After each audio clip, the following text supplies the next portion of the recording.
I walked into my sister Amanda's celebration party wearing a simple black dress from Target, clutching my phone like a lifeline, while designer gowns swirled around me in the lavish Denver suburb mansion. Amanda had just landed the biggest interior design contract of her career with the Grandview hotel chain, and the house buzzed with successful relatives, business contacts, and wealthy family friends. My brother-in-law Derek immediately sneered at my appearance, while my parents Margaret and Robert shot me those familiar disapproving looks that said everything about what they thought of my life choices. The atmosphere crackled with hostility, directed squarely at me, the family disappointment, but I held my phone tighter, knowing a secret that would completely shatter their assumptions. The moment I stepped through the marble foyer, I felt the familiar weight of being the family outcast settling on my shoulders like a heavy blanket. The party was in full swing with at least 50 guests mingling in Amanda's perfectly decorated living room, sipping champagne and admiring the crystal chandeliers that probably cost more than most people's cars. I tried to blend into the background, but avoiding attention in my family had always been impossible. I was heading toward the kitchen when I overheard my mother Margaret talking to Mrs. Henderson, our longtime neighbor, near the grand piano. Her voice carried that particular tone she used when discussing family disappointments. "Oh, Frieda," Margaret said with a dismissive wave of her manicured hand. "She never amounted to anything you know, still living in that tiny apartment downtown, barely scraping by. It breaks my heart really seeing one daughter soar like Amanda, while the other just drifts through life without direction." Mrs. Henderson made sympathetic clucking sounds. "Some children just don't have the same drive, I suppose." "Exactly," Margaret continued, oblivious to my presence just 15 feet away. "Amanda inherited the family ambition. Frieda, well, she's always been content with mediocrity, works some dead-end tech support job answering phone calls all day. We keep hoping she'll find her way, but at 28, I'm starting to think this is just who she is." The words hit me like physical blows, even though I'd heard variations of this speech countless times over the years. What made it worse was knowing that everything she was saying was completely false. I wasn't struggling at all. In fact, I was probably more financially successful than Amanda, Derek, and my parents combined. But I'd learned long ago that my family didn't want to hear about my achievements. I owned Morrison Technologies, a highly specialized tech consulting firm that worked exclusively with luxury commercial properties. We provided comprehensive digital infrastructure solutions for high-end hotels, resorts, and corporate headquarters across the western United States. My company had been quietly thriving for 3 years, generating millions in annual revenue, but I deliberately kept my success private after some painful early experiences with family jealousy and sabotage. Amanda appeared at the center of the room, absolutely glowing in a stunning emerald silk gown that probably cost $3,000. She was holding court with a group of admirers, including several people I recognized as prominent Denver business owners and socialites. Her auburn hair was perfectly styled in loose waves, and her makeup looked professionally done. She embodied everything my parents wanted in a daughter: confident, successful, socially connected, and undeniably beautiful. "Thank you all so much for celebrating with Derek and me tonight," Amanda announced, her voice ringing with practiced charm. "As you know, I just signed the most incredible contract with the Grandview hotel chain. They've chosen my firm to handle interior design for their entire Pacific Northwest expansion, 6 luxury properties worth over $8 million in design work." The crowd erupted in applause and congratulations. I watched from my corner near the bookshelf, noting how Amanda's eyes swept the room, acknowledging every important guest with personal attention. When her gaze passed over me, there was no recognition, no inclusion. I might as well have been part of the furniture. Derek appeared beside his wife, looking every inch the successful businessman in his tailored navy suit. His dark hair was slicked back, and his smile had that predatory quality of someone who viewed every conversation as a potential business opportunity. He wrapped his arm around Amanda's waist possessively. "Let me introduce some family members to our guests," Derek announced loudly. "This is Amanda's father, Robert, who owns Henderson & Associates, the premier accounting firm downtown. and her mother, Margaret, who runs Elite Catering, the most exclusive catering company in Denver. Both my parents preened under the attention, basking in the reflected glory of Amanda's success. Robert straightened his tie and began discussing tax strategies with a group of business owners, while Margaret launched into stories about catering high society events. Derek continued his introductions, pointing out Amanda's cousin David, who was apparently crushing it in real estate, and Amanda's college roommate Sarah, who just opened her third yoga studio franchise. Every introduction came with glowing descriptions of professional accomplishments and social status. I waited for my turn, and waited. Derek's eyes passed right over me as if I were invisible. The introductions concluded without a single mention of my existence. My phone buzzed with a text message from James Harrison, my business partner and the co-founder of Morrison Technologies. The message was urgent. Hotel execs want final approval on the Grandview infrastructure deal. They need confirmation tonight. Are you available? I quickly typed back, "At family event. Can handle it remotely if needed." His response was immediate. "This is the big one, Frieda. $80 million over 3 years. They want to move fast." $80 million. The irony wasn't lost on me. While my family celebrated Amanda's $8 million design contract, I was managing a deal worth 10 times that amount. But here, I stood invisible and dismissed, listening to my mother tell strangers about my supposed failures. The party continued around me, a whirlwind of congratulations and networking. I watched Derek work the room like a professional politician, collecting business cards and making connections. He had a talent for making people feel important, laughing at their jokes, and remembering details about their lives and businesses. But when he passed near me while escorting a group of potential clients to the bar, his demeanor changed completely. "Frieda," he said in a tone barely above a whisper, but loud enough for his companions to hear, "could you help the catering staff in the kitchen? They seem overwhelmed, and you know it would be good for you to contribute something to the evening." The suggestion hung in the air like a slap. He was essentially telling a room full of successful business people that I was suitable for kitchen work, that my highest and best use at my own sister's celebration was as unpaid help. I felt my cheeks burn with embarrassment and anger, but I'd learned over the years that fighting back in public only made things worse. My family had perfected the art of making me look unreasonable if I defended myself, so I simply nodded and headed toward the kitchen.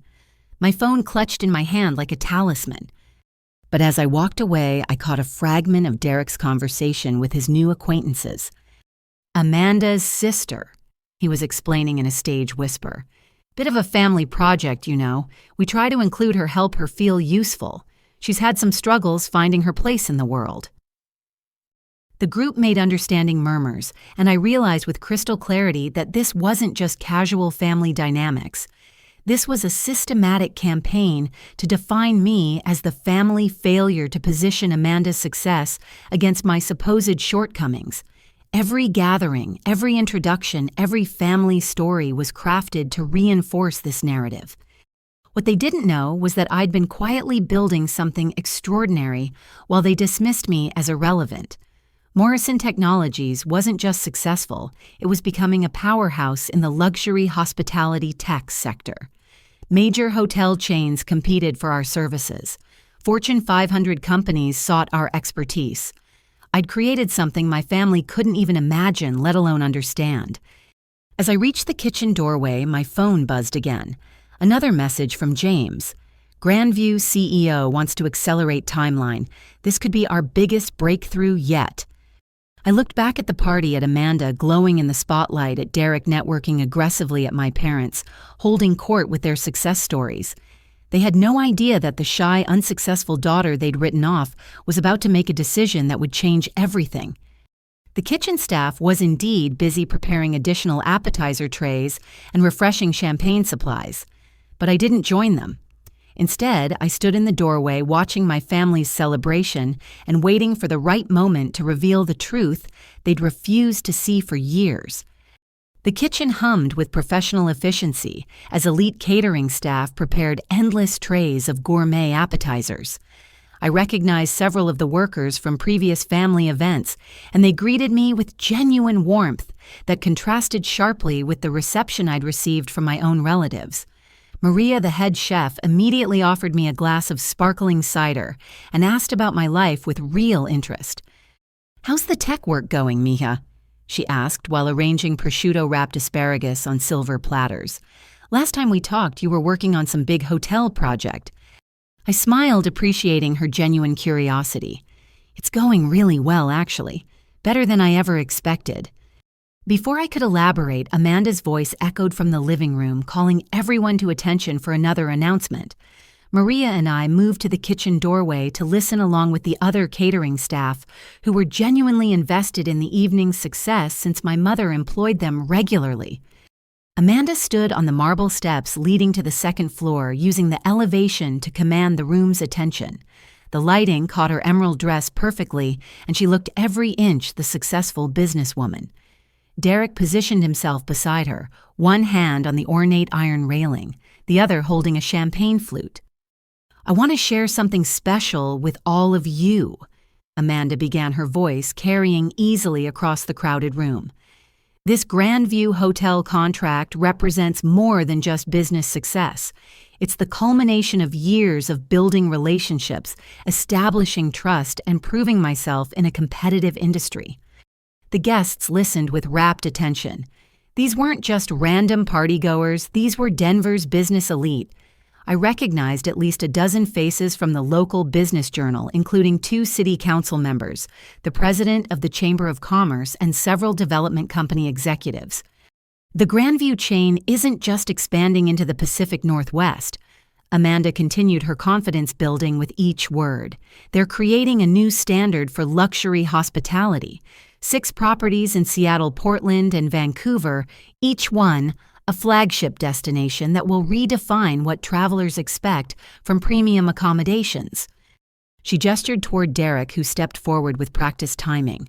"My husband has been instrumental in this success, helping me navigate the complex negotiations and contract details. Together, we're building something extraordinary." The crowd erupted in applause, and I found myself clapping along, genuinely happy for my sister's achievement, even if the celebration felt exclusionary. But as Amanda continued describing the project details, something began nagging at the back of my mind. The Seattle property will feature 250 luxury suites. Amanda explained, each equipped with state-of-the-art technology, smart room controls, and integrated entertainment systems.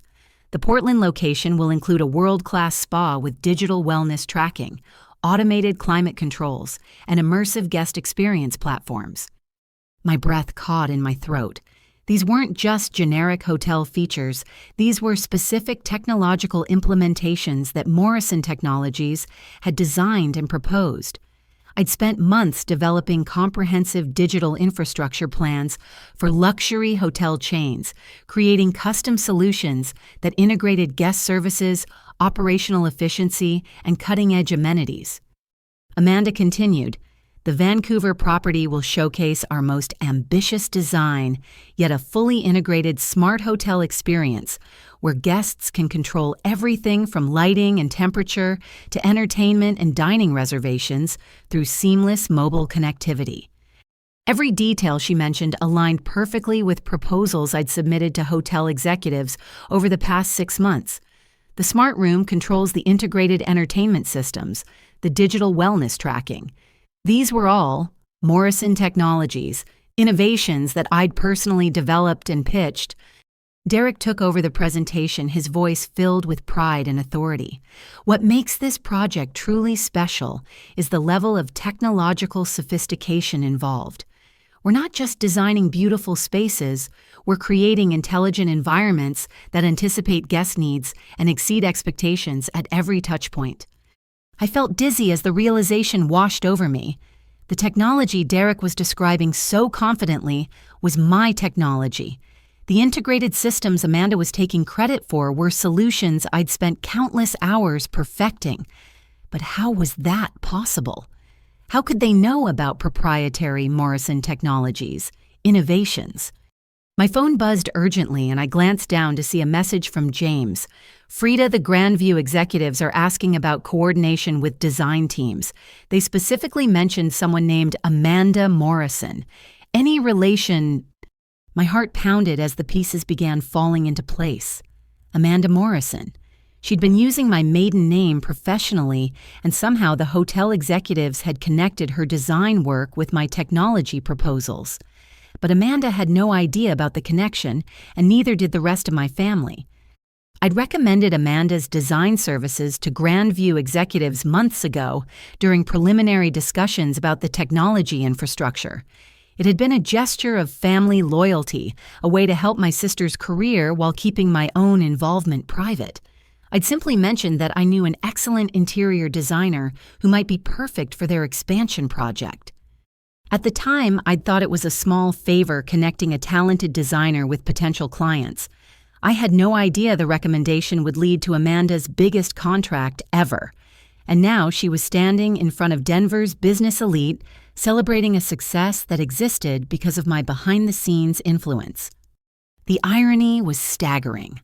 While my family dismissed me as a failure, I'd quietly orchestrated my sister's greatest professional achievement. The design contract, she was celebrating the technological features, she was describing the client relationships, she was leveraging all of it traced back to Morrison Technologies and my carefully cultivated industry connections. But there was another layer to this situation that made it even more complex. The Grandview Hotel chain's expansion project wasn't just about interior design. It was fundamentally dependent on the digital infrastructure that Morrison Technologies was contracted to provide. The smart room controls, integrated entertainment systems, and mobile connectivity solutions Amanda was describing couldn't exist without the underlying technological framework my company was building. Derek's voice pulled me back to the present moment. The best part about this project is the long-term potential. Grandview Hotels is planning additional expansions over the next 5 years, and Amanda's firm is positioned to handle all their design needs. We're talking about sustainable, scalable growth that will establish us as leaders in luxury hospitality design. My phone buzzed again. Another message from James. Hotel executives want to schedule coordination meetings between design and tech teams. They're impressed with the Morrison connection and want to streamline project management. Can you handle liaison duties? I stared at the message, realizing that I was about to become the liaison between my own company and my sister's firm without either side understanding the family connection. Amanda would be working directly with Morrison Technologies, never knowing she was collaborating with the sister she'd spent years dismissing as unsuccessful. The celebration continued around me, but I felt increasingly detached from the festivities. My family was toasting Amanda's success, completely unaware that their failure daughter had made it all possible. They were praising her business acumen, never suspecting that her biggest achievement had been gift-wrapped by someone they considered inconsequential. Margaret raised her champagne glass, high commanding attention for her own toast. "To Amanda," she announced with tears in her eyes, "who has always been our shining star. From the time she was a little girl, we knew she was destined for greatness. She has the vision, the talent, and the determination to turn dreams into reality." The guests raised their glasses, enthusiastically echoing Margaret's sentiments with hearty agreement. Robert stepped forward to add his own words of praise. "Amanda represents the best of what hard work and natural ability can achieve," he declared. "She's built her success through merit, talent, and sheer force of will. We couldn't be prouder to call her our daughter." The contrast was impossible to ignore. Here was my family publicly celebrating one daughter's achievements while completely overlooking the other daughter's contributions that had made those achievements possible. They were praising Amanda's business acumen while dismissing my own far more substantial business success as irrelevant. But the most painful part was realizing that Amanda genuinely didn't know about my involvement in her success. She wasn't maliciously taking credit for my work, she was simply unaware of the connections I'd facilitated. The hotel executives had approached her design firm based on my recommendation, but they'd done so through intermediaries and industry contacts. Amanda believed she'd earned this contract purely through her own networking and talent. Derek wrapped up the formal presentation with a flourish. Ladies and gentlemen, please join me in congratulating the most talented interior designer in Denver, my brilliant wife, Amanda Morrison Chambers. The room erupted in applause and congratulations once again, but this time I couldn't bring myself to clap along. The weight of the situation was becoming overwhelming. I was standing in my family's mansion, watching them celebrate a success I'd secretly orchestrated, while they continued to treat me as a disappointing afterthought. My phone vibrated with another urgent message from James. Grandview wants to accelerate everything. They're talking about signing the full $80 million infrastructure contract next week. This could change everything for Morrison Technologies. $80 million. The number hit me like a physical blow. Amanda was celebrating an $8 million design contract, but the technology infrastructure deal that made her project possible was worth 10 times that amount. And my family had no idea that their unsuccessful daughter was managing a business relationship that dwarfed anything they'd ever achieved. I looked around the party one more time, taking in the celebration, the congratulations, the genuine joy on Amanda's face. She deserved to feel proud of her accomplishment, even if she didn't understand the full scope of how it had come together. But the disconnect between perception and reality was becoming unbearable. In a few hours, I'd need to make crucial decisions about the Grandview infrastructure deal that would impact not just Morrison Technologies, but also Amanda's design contract and potentially the entire trajectory of both our careers. The family that dismissed me as irrelevant was about to discover just how connected their worlds really were. As the formal presentations wound down, the party shifted into a more casual networking phase. Guests moved freely between the living room, dining room, and expansive outdoor patio, conducting business conversations over champagne and gourmet appetizers. The atmosphere felt electric with possibility and deal-making, exactly the kind of environment where Derek thrived. I remained near the kitchen observing the social dynamics while responding to increasingly urgent messages from James about the Grandview deal. The hotel executives needed final confirmation on several technical specifications, and there were questions about timeline coordination that required my immediate attention. But every time I started to step away to handle business calls, someone from my family intercepted me with demands for assistance. Frieda Margaret appeared beside me with an armful of empty champagne flutes. "Could you help the catering staff with these glasses? They're falling behind, and we need to keep the drinks flowing for our important guests."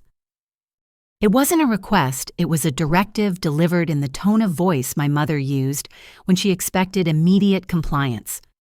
I looked at the elegant crystal glasses, each one probably worth more than $100, and realized this was just the beginning of being conscripted into unpaid labor for the evening. "Of course," I replied quietly, taking the glasses and heading toward the kitchen. Maria and her team were indeed busy, but they were managing perfectly well without additional help. The real issue was that my family needed visible tasks to assign me ways to demonstrate my lower status to their prestigious guests. I'd barely finished helping with the glasses when Derek appeared with another assignment.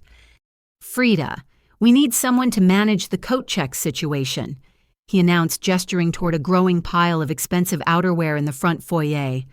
"Guests are just dropping their coats anywhere, and it's creating a mess.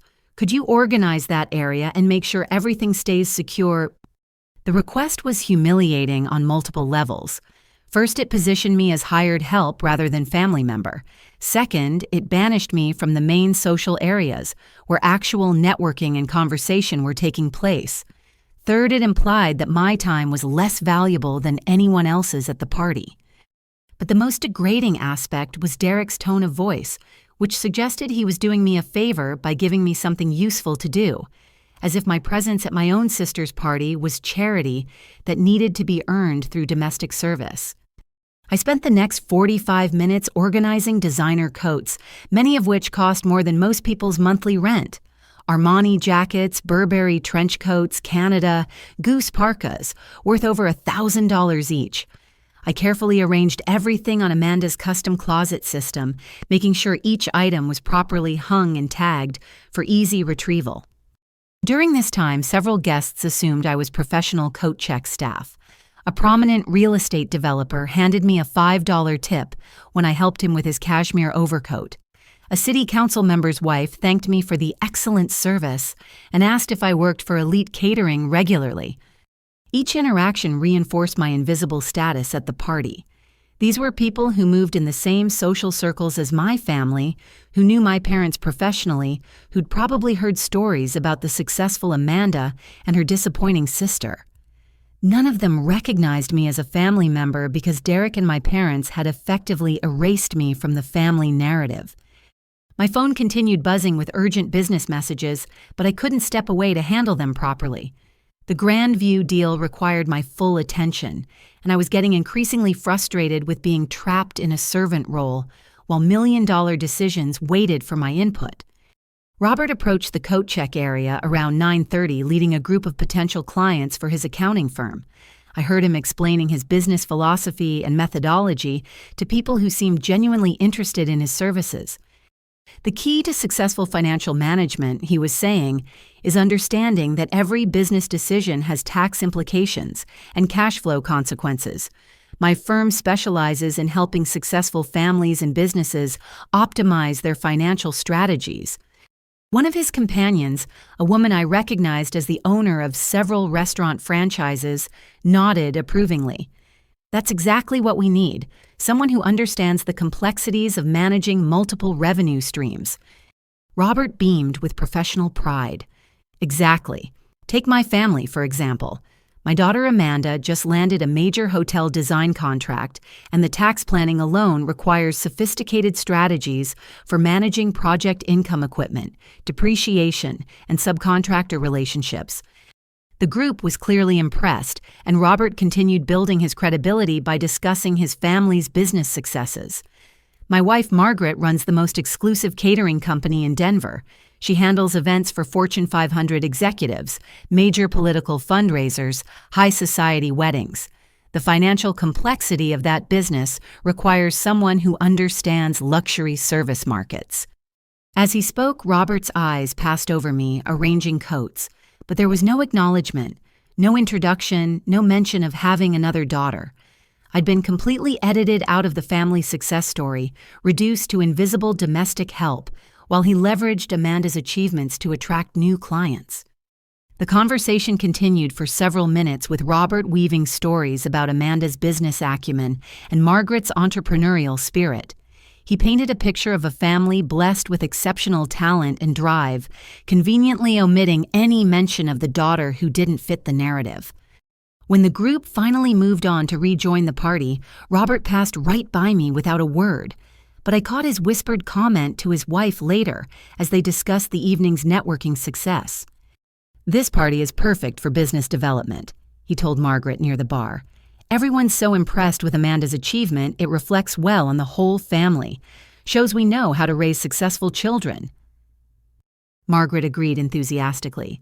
"It's wonderful having something positive to talk about. For so long, we've had to deflect questions about both girls. Now we can just focus on Amanda's accomplishments." The implication was crystal clear. I was the family embarrassment they'd previously had to deflect questions about.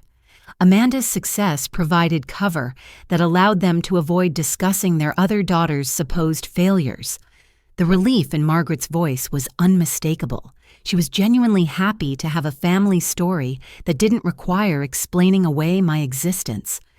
My phone rang insistently, showing James's name on the caller ID. I knew I needed to answer. This was the third call in 20 minutes, and Morrison Technologies couldn't afford delays on the Grandview project. But before I could step away to take the call, Derek appeared with his most demanding assignment yet. "Frieda," he said loudly enough for nearby guests to hear, "we need you in the kitchen. The catering staff is overwhelmed with the dinner service, and Amanda specifically asked if you could help coordinate the appetizer distribution." The lie was so blatant it took my breath away. Amanda had never spoken to me all evening, let alone made any requests about catering coordination. Derek was manufacturing reasons to keep me busy with menial tasks, ensuring I remained visibly relegated to servant status throughout the party. But the worst part was his public delivery of the directive. By announcing my new assignment loudly, he was informing the surrounding guests that I was available for kitchen work, that my role at this family celebration was as unpaid labor. Several people turned to watch our interaction, probably wondering why a family member was being assigned domestic duties. I felt my cheeks burning with humiliation and anger, but I'd learned through painful experience that defending myself in these situations only made things worse. If I protested or tried to explain my actual circumstances, Derek would position me as difficult, ungrateful, or delusional about my importance. The family had perfected a system where resistance to mistreatment became proof of character flaws. "I'll be there in just a moment," I replied as calmly as possible, declining James's call and sending a quick text, "Family emergency. We'll call back in 30 minutes. His immediate response worried me. "Frieda, this can't wait. Grandview executives are getting impatient. They need answers tonight, or they're considering alternative providers." Alternative providers. The phrase hit me like a slap. Morrison Technologies had invested months in developing custom solutions for the Grandview project. If they chose another company, we'd lose not just the $80 million deal, but also our positioning for future luxury hospitality contracts. Years of work and relationship building could evaporate because I couldn't escape my family's systematic humiliation long enough to handle business calls. I looked around the party, taking in the scene of celebration and networking. Amanda glowed with happiness and professional achievement. Derek worked the room like a master politician, building connections and closing deals. My parents basked in reflected glory, leveraging their daughter's success for their own business development. And I stood in the foyer organizing expensive coats trapped between my family's refusal to acknowledge my worth and my company's urgent need for executive decision-making. The disconnect was becoming impossible to manage, but I couldn't see a way to resolve it without creating a scene that would damage relationships permanently. My phone buzzed with another message from James. "Hotel executives are talking about flying back to Seattle tomorrow morning. We need your approval tonight or this opportunity disappears." $80 million hanging in the balance while I folded cashmere scarves and arranged designer handbags. The irony was so bitter, I could taste it. My family's most successful daughter was celebrating an $8 million contract that existed because of my business connections while they assigned me kitchen duty and prevented me from managing a deal worth 10 times that amount. But as I stood there feeling trapped and frustrated, I realized something important was about to change. The careful balance I'd maintained between my hidden success and my family's dismissive treatment was becoming unsustainable. Soon, very soon, these two worlds were going to collide in ways that would force everyone to confront the truth they'd spent years avoiding. The only question was whether I'd be ready when that moment arrived. At 10:15, just as I was helping Maria arrange the final appetizer platters for late evening service, the front doorbell chimed with the distinctive tone of Amanda's custom Westminster system. Through the kitchen serving window, I could see Derek hurrying to answer it, probably expecting another round of fashionably late guests, or perhaps a business contact he'd invited for private networking. But when the door opened, my heart nearly stopped. Standing on Amanda's marble front steps, impeccably dressed in a charcoal gray suit that probably cost $5,000, was James Harrison, my business partner, and the co-founder of Morrison Technologies. James looked exactly like what he was, a highly successful tech entrepreneur worth approximately $15 million, someone whose presence at any gathering immediately elevated its social significance. His silver hair was perfectly styled, his posture conveyed confidence earned through decades of building and selling companies, and his handshake had the firm authority of someone accustomed to closing major deals. What made the situation particularly complex was that James had no idea about my family dynamics. In our 3-year business partnership, I deliberately kept my personal life separate from our professional relationship. He knew I had family in Denver, but I'd never shared details about my parents' attitudes toward my career or Amanda's ignorance about my business success. From the kitchen, I watched Derek's demeanor transform instantly from casual host to aggressive networker. His eyes lit up with the recognition of unexpected opportunity, the chance to make a high-value connection he hadn't anticipated. "Welcome, welcome," Derek said with the enthusiasm he reserved for potential clients or important investors. "I'm Derek Chambers, Amanda's husband. Are you here for the celebration?" James smiled with practiced charm, but I could see the slight confusion in his expression. He was clearly trying to process why he'd been invited to a party without knowing the hosts personally. "Actually, I'm looking for Frieda Morrison," James replied. "I believe she's here tonight. We have some urgent business matters to discuss." The impact of his words on Derek was visible from across the room. Derek's confident smile faltered slightly as he processed the implications. Someone this obviously successful and well-connected was looking for me specifically. This didn't align with the narrative Derek had constructed about my insignificance. "Frieda." Derek repeated his tone, shifting to confusion. "She's here, yes, but she's helping with the catering. Are you sure you have the right person?" James's eyebrows lifted with surprise. "Frieda Morrison, CEO of Morrison Technologies. This is definitely the right address. Is she available?" The word CEO hung in the air between them like an unexploded bomb. Derek's face went through several expressions, in rapid succession: confusion, disbelief, and finally a forced smile that looked more like a grimace. Of course. Derek managed, though his voice had lost its earlier confidence. "Let me find her for you. Please come in and join the party. Can I get you a drink?" As James entered the foyer, his presence immediately attracted attention from nearby guests. Several people recognized him or sensed his importance based on his bearing and expensive attire. Conversations paused as people tried to place him and figure out his connection to the evening's celebration. I remained frozen in the kitchen, watching through the serving window as my two worlds began to collide in real time. James was scanning the room, clearly looking for me, while Derek frantically tried to process how the family disappointment could be connected to someone of such obvious wealth and influence. Margaret appeared at Derek's side, having noticed the arrival of an important-looking stranger. Her hostess instincts kicked in immediately, and she extended her hand with her most gracious smile. "Welcome to our home," she said warmly. "I'm Margaret Morrison, Amanda's mother. Are you a friend of the family?"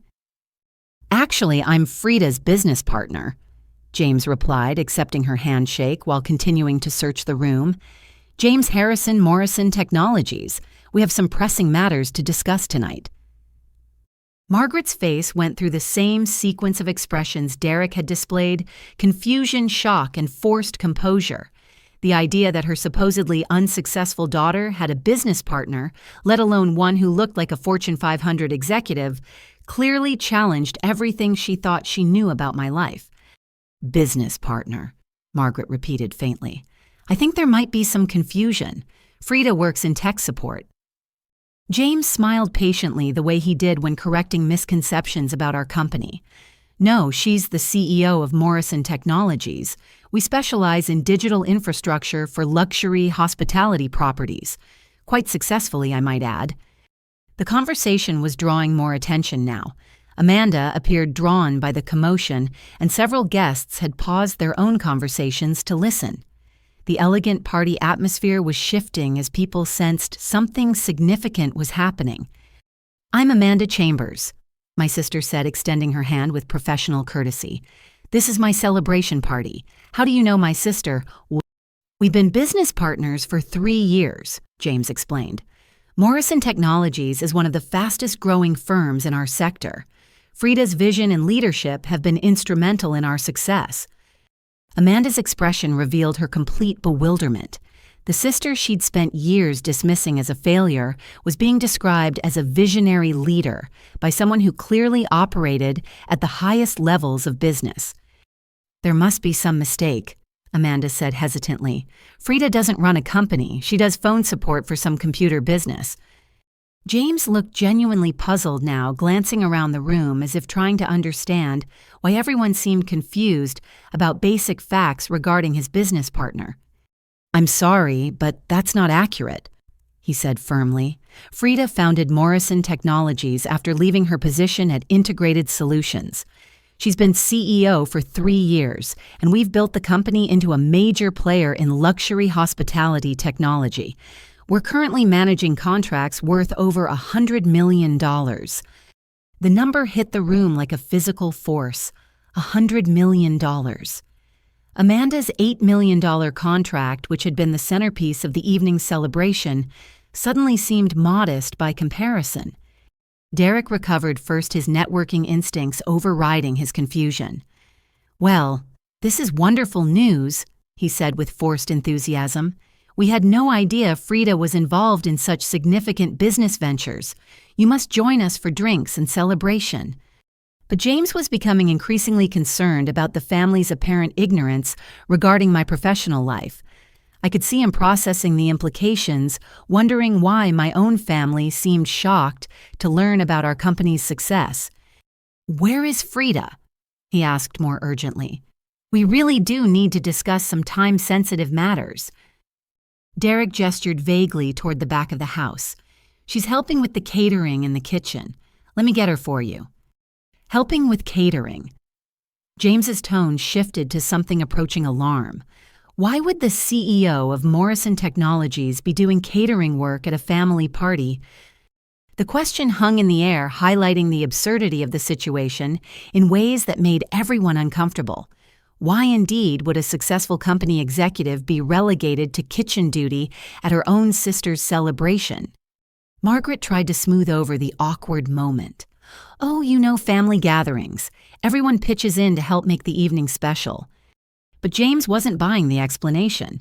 His business instincts were clearly telling him that something was seriously wrong with this picture. He'd worked with me for years and knew my capabilities, intelligence, and professional worth. The idea of me voluntarily accepting servant status at a family event didn't align with the confident executive he knew as his business partner. I think I'd like to speak with Frieda directly, James said firmly. Could someone please get her? Derek nodded quickly, clearly eager to resolve the increasingly uncomfortable situation. Of course, Frieda. Could you come here, please? His voice carried across the party, and conversations paused as people turned to see what was happening. I had no choice but to emerge from the kitchen, my simple black dress and slightly disheveled appearance contrasting sharply with James's elegant attire. As I approached the group, I could see James taking in the scene, my obvious discomfort, the family's shocked expressions, the way I'd been hidden away in service roles while they celebrated without acknowledging my presence. His eyes met mine, and I saw something I'd never seen before: genuine anger on my behalf. James was a sophisticated businessman who understood social dynamics and power structures. What he was witnessing clearly appalled him. Frieda, he said warmly but with an edge of steel in his voice. I've been looking for you. We have that urgent Grandview matter to discuss. The word Grandview electrified the room. Amanda's face went pale as she realized that James was connected to her biggest client. The hotel chain that had just given her the contract of a lifetime was apparently doing business with her sister. But before anyone could ask questions, James continued speaking, his voice carrying clearly across the now quiet room. The executives are waiting for final approval on the infrastructure deal. They want to accelerate the timeline and move forward with the full $80 million contract. $80 million. The number hung in the air like a revelation, dwarfing everything else that had happened that evening. While my family celebrated Amanda's success and assigned me kitchen duties, I was managing a business deal worth 10 times their biggest achievement. The room fell completely silent as the implications sank in. Every guest, every family member, every networking contact suddenly understood that the evening's power dynamics had been completely upside down. And I realized that the moment I'd been unconsciously preparing for had finally arrived. The The silence that followed James's announcement about the $80 million contract lasted only moments before the front doorbell chimed again, this time with an urgency that suggested important visitors. Derek, still reeling from the revelation about my business partnership, moved mechanically to answer the door, while the rest of the room remained frozen in shocked tableau. 3 impeccably dressed individuals stood on Amanda's front porch, each radiating the confident authority of senior executives, accustomed to luxury accommodations and high-stakes business decisions. The woman in the center, approximately 50 years old with silver-streaked hair pulled into an elegant chignon, wore a navy Armani suit that probably cost more than most people's monthly salary. Her companions, both men in their 40s, flanked her with the practiced coordination of a seasoned executive team. "Good evening," the woman said with the polished voice of someone comfortable addressing boardrooms and investor meetings. "I'm Patricia Whitman, Senior Vice President of Development for Grandview Hotels. These are my colleagues, Michael Chen, Director of Operations, and David Rodriguez, Head of Strategic Planning. We're here for the Morrison Technologies meeting." Derek's face went through another series of rapid expressions as he processed this unexpected arrival. The timing couldn't have been more dramatic if it had been choreographed. Here were the actual executives from Amanda's biggest client arriving at the exact moment when my family was discovering my hidden business success. "Morrison Technologies," Derek repeated weakly, glancing back toward where James and I stood near the living room entrance. Patricia's professional smile remained steady, but her eyes showed slight confusion. "Yes, we have an urgent meeting scheduled with F. Morrison regarding the infrastructure coordination for our Pacific Northwest expansion. The design team leader requested accelerated timeline discussions." The phrase "design team leader" made Amanda straighten with sudden hope. Perhaps these executives were here to discuss additional aspects of her contract, maybe even expansions or upgraded requirements that could increase her project value. "That would be me," Amanda said, stepping forward with renewed confidence. "I'm Amanda Chambers, lead designer for the Grandview expansion project. How wonderful that you could join our celebration tonight." But Patricia's expression showed polite confusion rather than recognition. She exchanged glances with her colleagues before responding carefully. "I'm sorry, Ms. Chambers, but we're not familiar with your specific role in the project. Our primary coordination is with the technical infrastructure team. We work almost exclusively through F. Morrison's organization for operational planning and systems integration." The words hit Amanda like a physical blow. These were her clients, the people who'd hired her for the biggest contract of her career, and they didn't seem to know who she was beyond basic professional courtesy. Michael stepped forward to clarify. "The design elements are certainly important, but the technological infrastructure drives everything else. Guest experience, operational efficiency, revenue optimization, it all depends on the system's architecture that Morrison Technologies provides." David nodded agreement. Frankly, the interior design components are relatively straightforward compared to the complexity of integrating smart room controls, mobile connectivity platforms, and automated service systems across 6 properties simultaneously. Each word further diminished Amanda's role in the project, while highlighting the importance of the technological framework I'd been developing. The contract she'd been celebrating as her career breakthrough was apparently a minor component of a much larger, more complex undertaking. Derek attempted to salvage the situation through aggressive networking. "Well, this is perfect timing," he announced with forced enthusiasm. "You can meet our whole family and see how we all contribute to business success in different ways." But Patricia was scanning the room with growing impatience. "We really need to speak with F. Morrison directly. We have final contract approvals that require immediate attention, and frankly, we're operating under very tight deadlines." James stepped forward smoothly, his executive presence commanding immediate attention from the hotel executives. "Patricia, good to see you again. Michael, David, thank you for making time tonight, despite the unusual venue." The hotel executive's demeanor shifted instantly upon recognizing James. their professional courtesy transformed into the respectful attention reserved for major business partners and decision-makers. "James," Patricia said with genuine warmth, "we appreciate your flexibility with the meeting location. The board is extremely eager to finalize these arrangements and move forward with implementation." Michael added, "The preliminary technical specifications you provided exceeded our expectations completely. The integration possibilities for guest experience enhancement are remarkable." David's enthusiasm was equally obvious. "Our operations team is particularly excited about the efficiency improvements your systems will provide. The cost savings alone justify the entire infrastructure investment." As this conversation unfolded, I watched my family's faces register growing bewilderment. These weren't just any business executives, these were the people behind Amanda's success story, and they clearly held James in the highest professional regard.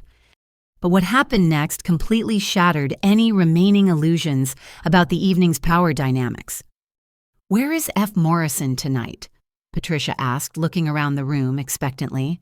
"We specifically requested this meeting to address some timeline concerns and discuss the expanded implementation schedule." James smiled and gestured toward me. "Patricia, I'd like you to meet Frieda Morrison, CEO and founder of Morrison Technologies." The hotel executives turned toward me with professional attention, and I saw the exact moment when they recognized my voice from countless phone conferences and video calls. "Ms. Morrison," Patricia said with obvious relief and respect, "it's wonderful to finally meet you in person. Your team's proposals have been absolutely exceptional, and we're ready to move forward with the full implementation package." The transformation in the room's atmosphere was immediate and dramatic. Suddenly, I wasn't the family disappointment hiding in the kitchen. I was the person these powerful executives had traveled across the city to meet. The most important people at Amanda's celebration party were here specifically to conduct business with me. Michael stepped forward eagerly. "The board approved the expanded timeline you proposed. We're prepared to accelerate the entire project schedule and begin implementation within 60 days. David's excitement was palpable. "The revenue projections based on your guest experience enhancements are extraordinary. Our shareholders are extremely pleased with the partnership potential." But amid all this professional recognition and business enthusiasm, I noticed something crucial that sent chills down my spine. The hotel executives kept referring to coordination with the design team and integration with interior planning. But they clearly had no meaningful relationship with Amanda beyond contractual formalities. Patricia confirmed my worst suspicions when she turned to Amanda with polite but distant courtesy. "Ms. Chambers, we appreciate your design work, of course, but I should mention that our primary concern is ensuring your team can adapt to the technical requirements that Morrison Technologies will be implementing." The implication was unmistakable. Amanda's design contract wasn't driving the project. It was dependent on my technology infrastructure. Without Morrison Technologies' systems architecture, her beautiful interior designs would be just pretty rooms, without the smart functionality that Grandview hotels actually wanted. Michael made the relationship even clearer. The guest experience features that justify our investment premium. The automated service systems, the operational efficiency improvements, those all come from Morrison Technologies platforms. Interior design needs to work around our technical specifications, not the other way around. Amanda's face had gone completely white as she realized her career-defining contract was actually a subordinate component of my much larger business relationship. The success she'd been celebrating, the achievement my family had been toasting, existed entirely at the discretion of Morrison Technologies' continued partnership with Grandview Hotels. But the final blow came when David addressed the room with casual authority. "We should mention the total infrastructure investment is quite substantial, over $80 million for the complete 6-property implementation. It's one of the largest technology integration projects in luxury hospitality this year." $80 million. The number hung in the air like a judgment, dwarfing Amanda's $8 million design contract and reducing it to exactly what it was, a small piece of a much larger puzzle that I controlled completely. The hotel executives continued their business discussion, oblivious to the family drama unfolding around them, but I could see the devastating realization spreading across my relatives' faces. Everything they'd celebrated tonight, everything they'd used to demonstrate Amanda's superiority over me, was built on a foundation I'd constructed and could withdraw at any moment. And they were finally beginning to understand just how precarious their success really was. The hotel executives excused themselves to take urgent calls from their corporate offices, leaving behind a room filled with stunned guests and family members who were struggling to process what they'd just witnessed. The carefully constructed narrative of Amanda's independent success was crumbling in real time, replaced by the uncomfortable reality that everything they'd celebrated was built on my hidden business achievements. But as the initial shock began to wear off, I started noticing details around the room that filled me with a different kind of horror. Margaret was showing a group of guests a display of framed photographs on the marble mantelpiece, proudly pointing out various family accomplishments and business milestones. "This is Amanda at the Hotel Design Excellence Awards," she was saying, indicating a professional photo of my sister accepting a crystal trophy. "And here's the grand opening of her first major commercial project, the Riverside Corporate Center." I moved closer to examine the photographs, feeling a growing sense of unease. The Riverside Corporate Center was a project I remembered clearly because Morrison Technologies had provided all the building automation systems, security infrastructure, and communications networks that made the space functional. Amanda had indeed handled interior design, but the project's success depended entirely on the technological framework my company had installed. The next photograph showed Amanda cutting a ribbon at what the caption described as the Metropolitan Office Complex Grand Opening. My heart sank as I recognized another Morrison Technologies project. We'd spent 8 months integrating smart building controls, energy management systems, and tenant connectivity platforms that transformed a standard office building into a premium commercial space. Margaret continued her guided tour with obvious pride. Amanda's firm specializes in creating intelligent commercial environments that combine aesthetic beauty with functional sophistication. She has such a talent for understanding how technology and design work together. But as I examined each photograph more carefully, I realized with growing dismay that I was looking at a systematic misrepresentation of my own professional work. Every project Margaret was showcasing as evidence of Amanda's business acumen was actually a collaboration where Morrison Technologies had provided the crucial infrastructure that made the designs viable. The Aurora Shopping Center renovation, where Amanda had done interior redesign, while my company installed the customer analytics systems, mobile payment platforms, and interactive directory networks that increased foot traffic by 40%.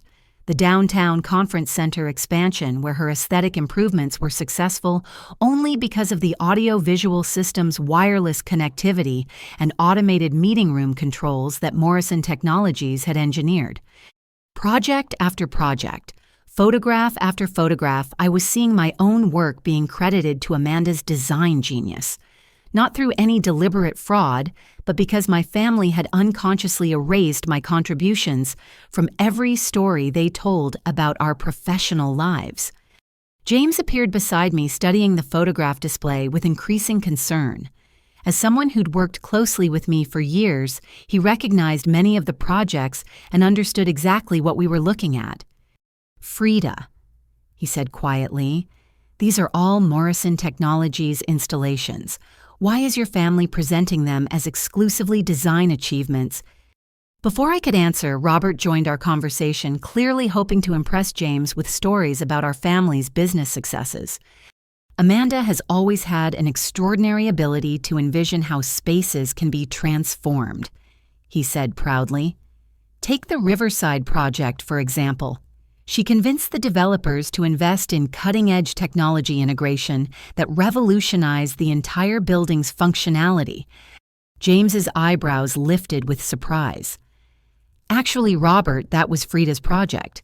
Morrison Technologies designed and installed all the building automation systems that made the space revolutionary. Amanda handled aesthetic elements, but the technological innovation came from your other daughter. Robert's confident smile faltered as he processed this information. Well, of course, the family works together on various projects. Amanda has always been good at coordinating different vendors and technical specialists. But James wasn't letting this misrepresentation slide. No, I think you misunderstand. Frieda wasn't a vendor or specialist Amanda hired. Morrison Technologies was the primary contractor, and Amanda's design firm was a subcontractor we recommended to handle interior finishes. The reversal of roles hit Robert like a physical blow. In his mind, successful Amanda had been hiring technical support, including possibly her unsuccessful sister's small computer business. The reality that I'd been the primary contractor who'd hired Amanda as a subcontractor completely inverted everything he thought he understood. Margaret overheard James's correction and moved closer with obvious confusion. "I'm sorry, but there must be some misunderstanding. Amanda built her business by developing these major commercial projects. She's the one with the client relationships and project management experience." James looked at her with patient firmness. "Margaret, I've been Frieda's business partner for 3 years. I've personally attended project meetings where your daughter Amanda was present as our interior design subcontractor. Frieda managed the client relationships, the budgets, the technical specifications, and the overall project coordination. Amanda contributed valuable aesthetic expertise, but within the framework that Morrison Technologies established."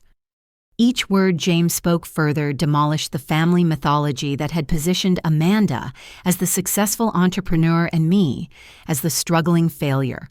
But as devastating as these revelations were, I was beginning to realize they represented only the surface of something much deeper and more painful. Derek appeared drawn by the increasingly tense conversation. "Look, I think there might be some confusion about who did what on various projects. The important thing is that Amanda's design work has been consistently excellent regardless of the technical details." But James was far from finished setting the record straight. "Derek, there's no confusion on my part. I have detailed contracts, project documentation, and client correspondence that clearly establish Morrison Technologies as the lead contractor on every project displayed in these photographs. Amanda's contributions were valuable, but they represented approximately 10 to 15% of the overall project value and complexity. 10 to 15%. The number struck the room like lightning. Amanda's celebrated business achievements, the foundation of my family's narrative about success and failure, represented a small fraction of projects where I'd been the primary architect of success. Derek's face had gone red with embarrassment and growing anger. "Well, Amanda never claimed to handle the technical aspects. Her expertise is in design and client relationship management." "Actually," James replied with devastating precision, "Frieda managed all the primary client relationships. Amanda worked with interior design clients that we referred to her firm, but the major corporate clients, the project budgets, the strategic planning, that was all Morrison Technologies under Frieda's leadership." I watched my family struggle with information that challenged everything they'd believed about our respective roles in the business world. For years, they'd celebrated Amanda's achievements while dismissing my work as insignificant. But James was methodically demonstrating that their successful daughter had actually been operating within the framework of my much larger business success. Margaret made one last attempt to preserve the familiar narrative. "Well, Amanda has certainly built strong relationships with her design clients. That's her particular strength." James nodded respectfully. "Absolutely, Amanda is talented at her work, but I think it's important for everyone to understand the actual scope and scale involved. Morrison Technologies generates approximately $12 to $15 million in annual revenue. Amanda's design firm, while successful within its niche, generates roughly $400,000 annually. The business relationships, project management, and strategic planning operate on completely different levels." The numbers hung in the air like a devastating verdict. 12 million versus 400,000. The successful daughter's entire business was roughly 3% the size of the failure daughter's company. But what made this revelation even more painful was realizing that my family had never asked about the scope or scale of my business. They'd simply assumed that any company I'd built must be small and struggling, while any success Amanda achieved must represent major entrepreneurial triumph. Robert attempted one final defense. Well, different businesses operate in different markets. Size isn't everything. You're absolutely right, James agreed. But I think context matters when we're discussing business success and family accomplishments. Frieda has built one of the most respected technology consulting firms in the Western United States. We have Fortune 500 clients, municipal contracts, and strategic partnerships that most entrepreneurs would consider career-defining achievements. He paused, looking around the room at my family's stunned faces. What I don't understand is how none of you seem to know about any of this. The question hung in the air like an indictment, forcing everyone to confront the willful ignorance that had allowed them to maintain their comfortable misconceptions about my life and career. And I realized that the worst revelations were still to come. James's question about my family's ignorance of my business success hung in the air like an accusation, forcing everyone to confront years of deliberate misunderstanding. But as I watched their faces, memories began surfacing that revealed the depth of their systematic dismissal of every attempt I'd made to share my accomplishments with them. The first memory hit me like a physical blow. 2 years ago, when Morrison Technologies landed our first major municipal contract with the city of Denver for smart traffic management systems, I'd called Margaret to share the exciting news. I'd been so proud, so eager to tell someone in my family about this breakthrough moment that validated years of hard work and strategic planning. "Mom, you'll never guess what happened today," I'd said, my voice practically bubbling with enthusiasm. Morrison Technologies just won the contract to upgrade Denver's entire traffic control infrastructure. It's worth $3.2 million over 18 months. There had been a long pause before Margaret responded with the tone of voice she used when humoring children with overactive imaginations. "Frieda, honey, that sounds wonderful, but you don't need to make up stories to impress me. I know you've been struggling since you left your last job, and it's perfectly fine to take time to find your direction." "I'm not making anything up," I'd protested. "I can send you the news article. The Denver Post covered the contract announcement." "Sweetie, stop," Margaret had said with that particular mixture of pity and exasperation that still made my chest tighten with remembered humiliation. "These fantasies about running some big company aren't helping you deal with reality. Why don't you come over for dinner this weekend and we can talk about realistic career options?" She'd hung up before I could respond, leaving me staring at my phone while holding the actual signed contract that proved everything I'd told her was absolutely true. Another memory surfaced, equally painful. 6 months later, when Morrison Technologies had been featured in Colorado Business Magazine as one of the state's fastest-growing technology companies, I'd driven to my parents' house with a copy of the magazine, determined to show them physical proof of our success. Robert had flipped through the article with obvious skepticism, pointing to the company photograph that showed James and me standing in front of our downtown office building. "Frieda, this is a nice picture, but anyone can get their photo in a magazine if they pay for advertising space. You can't expect us to believe you're actually running a multi-million-dollar company. We know what your apartment looks like. We know what car you drive. Successful business owners don't live like college students." What he didn't understand was that I'd deliberately chosen a modest lifestyle to avoid triggering the family jealousy and resentment I'd witnessed whenever anyone achieved unexpected success.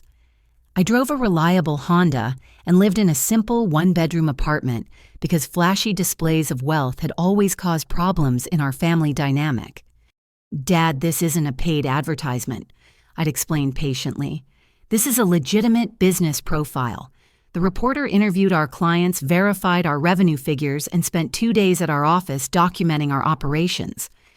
Robert had handed the magazine back to me with a dismissive shake of his head.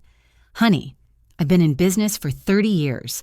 I know the difference between real success and marketing gimmicks. Maybe you're doing some small consulting work, and that's great, but you don't need to exaggerate the scope to make us proud of you. The conversation had ended with my parents encouraging me to apply for entry-level positions at established companies rather than wasting time on these startup fantasies. But the most devastating memory involved Amanda directly. 8 months ago, when Morrison Technologies celebrated our 3rd anniversary with a client appreciation event at the downtown Marriott, I'd invited my entire family, hoping they'd finally understand the scope and legitimacy of what I'd built.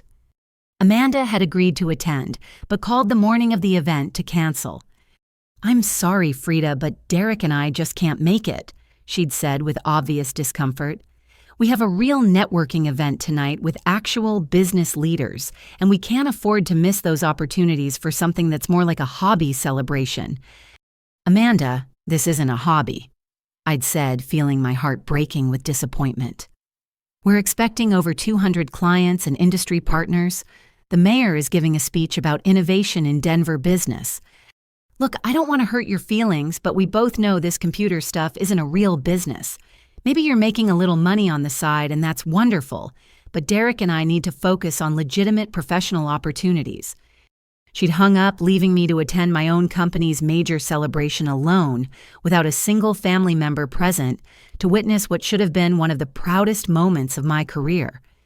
Now standing in Amanda's living room while James systematically revealed the true scope of Morrison Technologies to my family, I realized that every dismissal, every refusal to acknowledge my success, every insistence that I was delusional about my achievements had been a deliberate choice to preserve their comfortable narrative about family roles and relationships. Derek interrupted my painful trip down memory lane by attempting to redirect the conversation toward safer territory. "Well, this is all very interesting," he said with forced casualness, "but the important thing tonight is celebrating Amanda's achievement with the Grandview Hotel's contract. That's a concrete verified success that we can all be proud of." But James wasn't allowing any escape from the uncomfortable truths that were finally being acknowledged. "Actually, Derek, I think you should understand something important about that contract," James said with the patient tone he used when correcting fundamental misunderstandings. "Amanda's design work for Grandview Hotels exists entirely within the framework of Morrison Technologies' infrastructure project. Without our systems integration, there would be no Grandview expansion and therefore no design contract." The room went quiet as people processed the implications. Amanda's crowning achievement, the contract that had justified tonight's celebration and reinforced the family's belief in her superior business acumen, was completely dependent on my company's much larger project. Margaret made a desperate attempt to minimize the significance of James's revelation. "Well, all business relationships involve cooperation and mutual support. The important thing is that both girls are contributing to successful projects." But James was far from finished explaining the actual dynamics involved. "Margaret, I think you're missing the crucial point. Morrison Technologies recommended Amanda's firm to Grandview Hotels as a qualified subcontractor for interior design elements. Frieda specifically suggested her sister when the hotels asked for design firm referrals. Amanda didn't win this contract through independent networking or business development. She received it because Frieda arranged the introduction." The words hit the room like a bomb. Amanda's greatest professional achievement, the triumph my family had been celebrating all evening, had been a gift from the sister they'd spent years dismissing as a failure. Amanda's face had gone completely white as she stared at me with dawning comprehension. "You recommended my firm to Grandview." I nodded quietly, feeling simultaneously vindicated and heartbroken by the necessity of this revelation. James continued relentlessly. "Frieda specifically told the hotel executives that her sister ran an excellent design firm that would be perfect for their aesthetic requirements. Without that introduction and recommendation, Amanda's firm would never have been considered for the project." Derek looked like he'd been punched in the stomach. "You're saying Frieda arranged Amanda's biggest contract?" "Exactly," James confirmed. And not only that, but the contract's ongoing viability depends completely on Morrison Technologies' continued partnership with Grandview Hotels. If our infrastructure project were to be canceled or delayed, Amanda's design contract would be terminated immediately. The power dynamic that had governed this family for years was inverting before everyone's eyes. The successful daughter's achievements were revealed as gifts from the unsuccessful daughter. The family failure was exposed as the hidden architect of the family success story. But I could see from their expressions that they were finally beginning to understand just how thoroughly they'd misjudged everything about my life and career. And I realized we were approaching the moment when all these revelations would have very real, very immediate consequences for everyone in the room. The hotel executives returned from their phone calls with expressions of urgency that immediately commanded the room's attention. Patricia's earlier professional courtesy had been replaced by the focused intensity of someone dealing with corporate crisis management, while Michael and David flanked her with the grim determination of executives facing potential disaster. "I'm afraid we have some pressing concerns," Patricia announced without preamble, her voice carrying the authority of someone accustomed to delivering difficult news to business partners and stakeholders. "Our board of directors has been reviewing the Grandview expansion timeline, and they're expressing serious reservations about coordination between different project components." Amanda stepped forward eagerly, clearly hoping this was an opportunity to demonstrate her value to the project and salvage her professional standing after the evening's revelations about my hidden involvement in her success. "Whatever coordination issues exist, I'm confident we can resolve them quickly," she said with forced brightness. "My team is extremely flexible and experienced with complex multi-vendor project management." But Patricia's response revealed that the problems went far deeper than simple coordination challenges. "Ms. Chambers, I appreciate your willingness to help, but the concerns are specifically about technological integration timeline," Patricia explained with careful diplomacy.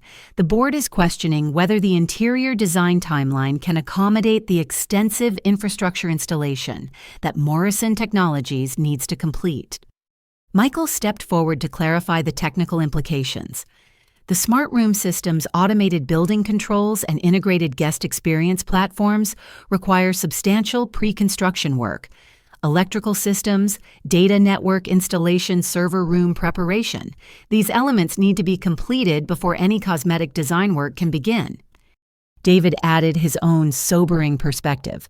"Our operations team has been reviewing the project schedule, and they're concerned that design delays could push back our grand opening dates by 6 to 8 months. That would represent millions in lost revenue and compromise our competitive positioning in key markets." The implications of their concerns were becoming crystal clear. Amanda's design contract wasn't just dependent on my technology infrastructure, it was actually subordinate to it in the project timeline. If Morrison Technologies encountered any delays or complications, Amanda's work couldn't even begin. Derek jumped into the conversation with the aggressive confidence he used when sensing potential business opportunities. "Surely these timeline issues can be resolved through better communication and project coordination," he said assertively. "Amanda's firm has extensive experience managing complex renovation schedules, and we're confident we can accommodate whatever technical requirements are necessary." But Patricia's response showed that Derek fundamentally misunderstood the scope of what they were dealing with. "Mr. Chambers, I don't think you appreciate the scale of technological integration involved in this project," she said with barely concealed impatience. "We're not talking about installing some computers and upgrading Wi-Fi connections. Morrison Technologies is implementing comprehensive smart building infrastructure that will control everything from HVAC systems and lighting to security protocols and guest service automation." Michael elaborated with technical precision that made clear just how little Amanda's role mattered in the larger project scope. Each guest room will feature 23 integrated sensors, automated environmental controls, personalized entertainment systems, and mobile connectivity platforms that interface with hotel operations in real time. The networking infrastructure alone requires 18 months of planning and installation. David delivered the final blow to Amanda's perceived importance in the project. Interior design elements like furniture selection and color schemes can be completed in the final 3 months before opening. The technological infrastructure determines whether we have functional hotels or expensive empty buildings. Amanda's face showed growing panic as she realized that her $8 million contract could be completed in 3 months, while my $80 million infrastructure deal required 18 months of complex technical work. Her celebrated achievement was beginning to look like a minor finishing touch on something far more substantial. But the hotel executives weren't finished delivering bad news. The board has requested immediate clarification on several technical specifications. Patricia announced turning her attention toward me for the first time since returning from their phone calls. Ms. Morrison, they need final approval on the data center, specifications, confirmation of the mobile app integration timeline, and verification of the guest analytics platform capabilities. I felt every eye in the room focus on me as Patricia continued outlining urgent business decisions that required my immediate attention. Furthermore, our investors are particularly interested in the revenue optimization projections that Morrison Technologies proposed. The predictive analytics systems, dynamic pricing integration, and guest behavior tracking platforms represent significant competitive advantages that justify our infrastructure investment. James stepped forward to provide additional context that made clear why these issues couldn't wait for a more convenient time. The hotel industry operates on extremely tight development timelines, he explained to the room. Seasonal booking patterns, construction scheduling, and competitive market positioning mean that delays measured in weeks can cost millions in revenue and market opportunity. Michael nodded grimly. Our competitors are launching similar luxury properties in Seattle and Portland next year. If our grand opening dates slip by even 3 months, we lose first-mover advantage in markets worth hundreds of millions annually. David added the financial perspective that made the stakes absolutely clear. The board approved this expansion based on Morrison Technologies' projections for guest experience enhancement and operational efficiency improvements. If those technological capabilities aren't delivered on schedule, the entire project becomes financially unviable. Amanda made a desperate attempt to insert herself into this high-stakes business discussion. I understand the importance of coordination, she said with barely controlled panic. My firm is completely flexible on timeline and willing to adjust our schedule to accommodate any technical requirements. But Patricia's response showed that Amanda's willingness to accommodate was irrelevant to the larger concerns driving this conversation. Ms. Chambers, with respect, interior design scheduling is not our primary concern right now. We need to know whether Morrison Technologies can deliver the technological infrastructure that makes this project worth pursuing at all. The brutal dismissal of Amanda's importance in the project was devastating to witness.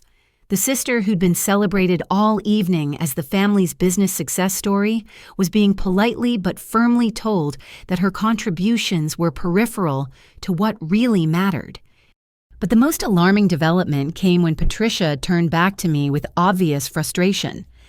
Ms. Morrison, we've been waiting for your responses to our technical queries for over 2 hours. The board is in emergency session right now, and they need immediate confirmation that Morrison Technologies remains fully committed to the accelerated timeline they've requested. I realized with growing alarm that while my family had been processing revelations about my hidden business success, crucial corporate decisions had been hanging in the balance. The $80 million contract that represented Morrison Technologies' biggest breakthrough was at risk because I'd been trapped in family dynamics rather than handling executive responsibilities. James's expression showed that he understood the gravity of our situation completely. Frieda, the board wants answers tonight, he said urgently. If we can't provide confirmation within the next 30 minutes, they're prepared to consider alternative technology providers. Alternative providers. The word sent chills down my spine. Years of relationship building, months of custom system design, and the biggest contract in Morrison Technologies' history were all hanging in the balance. But before I could respond to the business crisis unfolding around me, Derek made one final desperate attempt to position himself advantageously in what he still didn't understand was a conversation that could destroy Amanda's contract entirely. "Look," he said with misplaced confidence, "I think we're overcomplicating this situation. Amanda and Morrison Technologies can obviously work together to resolve any timeline issues. We're all family here after all." The comment revealed how completely Derek misunderstood the business dynamics involved. This wasn't a family coordination problem that could be solved through goodwill and compromise. This was a corporate crisis that would determine whether Amanda had any contract at all.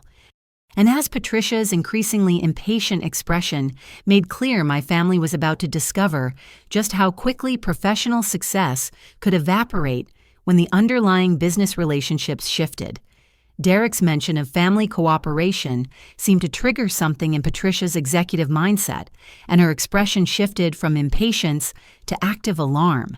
She exchanged rapid glances with Michael and David before addressing the room with the kind of urgent authority that suggested major corporate decisions were being made in real time. "Actually, there's another issue we need to address immediately," she announced, pulling out her phone and rapidly scrolling through what appeared to be urgent messages. "Our board has been trying to reach F. Morrison directly for the past hour to discuss accelerated implementation deadlines. All our calls are going to voicemail, and we're getting automated responses to urgent emails." I felt my stomach drop as I realized what was happening. In my effort to maintain privacy at Amanda's party, I'd silenced my phone and activated out-of-office email responses that directed inquiries to James. But the hotel executives didn't understand this arrangement and were interpreting my unavailability as a sign of potential problems with Morrison Technologies' commitment to their project. Michael stepped forward with obvious concern.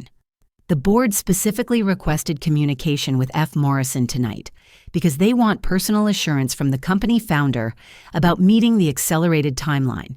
Without direct confirmation, they're questioning whether Morrison Technologies has the executive bandwidth to handle a project of this magnitude."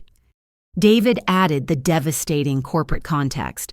When Fortune 500 companies can't reach the CEO of a strategic partner during crisis discussions, they typically interpret that as evidence of operational instability or lack of commitment to the partnership.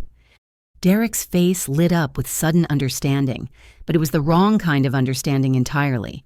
In his networking-obsessed mind, he just identified the most important person in the room, someone even more influential than James Harrison. "F. Morrison," Derek repeated with growing excitement. "So this person is even more senior than James, the actual decision-maker for an $80 million contract." Patricia nodded impatiently. "F. Morrison founded Morrison Technologies and maintains direct relationships with all major client executives. Our board specifically requested tonight's meeting because they want to accelerate the entire project timeline and expand the scope to include additional properties." Margaret moved closer to the conversation with the predatory instincts of someone sensing a major networking opportunity. "How wonderful that such an important business leader wants to meet with our family," she said, with barely contained excitement. "We should definitely help you contact this Morrison person immediately." Robert joined the growing cluster of people eager to facilitate access to someone they now understood was worth $80 million in business relationships. "Absolutely," he agreed enthusiastically. "Whatever we can do to support this meeting. Do you have contact information we could help verify?" Derek took charge of the situation with the aggressive efficiency he used when pursuing high-value business connections. "Let me get my laptop and see what we can find," he announced, already moving toward his home office. "Between LinkedIn corporate directories and business databases, we should be able to track down direct contact information." James shot me a look that mixed amusement with growing alarm. He clearly understood that my family was desperately trying to help the hotel executives contact me, completely oblivious to the fact that I was standing right in front of them. But what made the situation even more surreal was watching Amanda join the frantic effort to locate the mysterious F. Morrison, who apparently controlled her professional destiny. Let me call my assistant, Amanda said, pulling out her phone with obvious panic. She has connections throughout the design and tech industries. If anyone can track down contact information quickly, she can. Patricia's frustration was becoming increasingly visible as she watched a room full of people volunteering to help find someone who was actually present at the party. "We really need to speak with F. Morrison tonight," she emphasized. "The board is meeting with our investors tomorrow morning, and they need confirmation that the technology partnership is solid and ready for expansion." Derek returned with his laptop, setting it up on Amanda's marble coffee table and immediately beginning an intensive online search for information about Morrison Technologies' elusive founder. "Here we go," he announced triumphantly, reading from the company's corporate website. Morrison Technologies, founded 3 years ago by F. Morrison, specializing in luxury hospitality infrastructure. Wow, look at this client list. 4 Seasons Ritz-Carlton St. Regis, Mandarin Oriental. Margaret peered over Derek's shoulder at the laptop screen, her eyes widening as she took in the scope of Morrison Technologies' business relationships. "This F. Morrison person works with all the most exclusive hotels in the country," she said with obvious awe. "No wonder the Grandview executives are so eager to speak with them directly." Robert studied the financial information Derek had pulled up from business databases. According to Dun & Bradstreet, Morrison Technologies has annual revenues of approximately $15 million. He reported with the reverence he reserved for discussing truly successful businesses.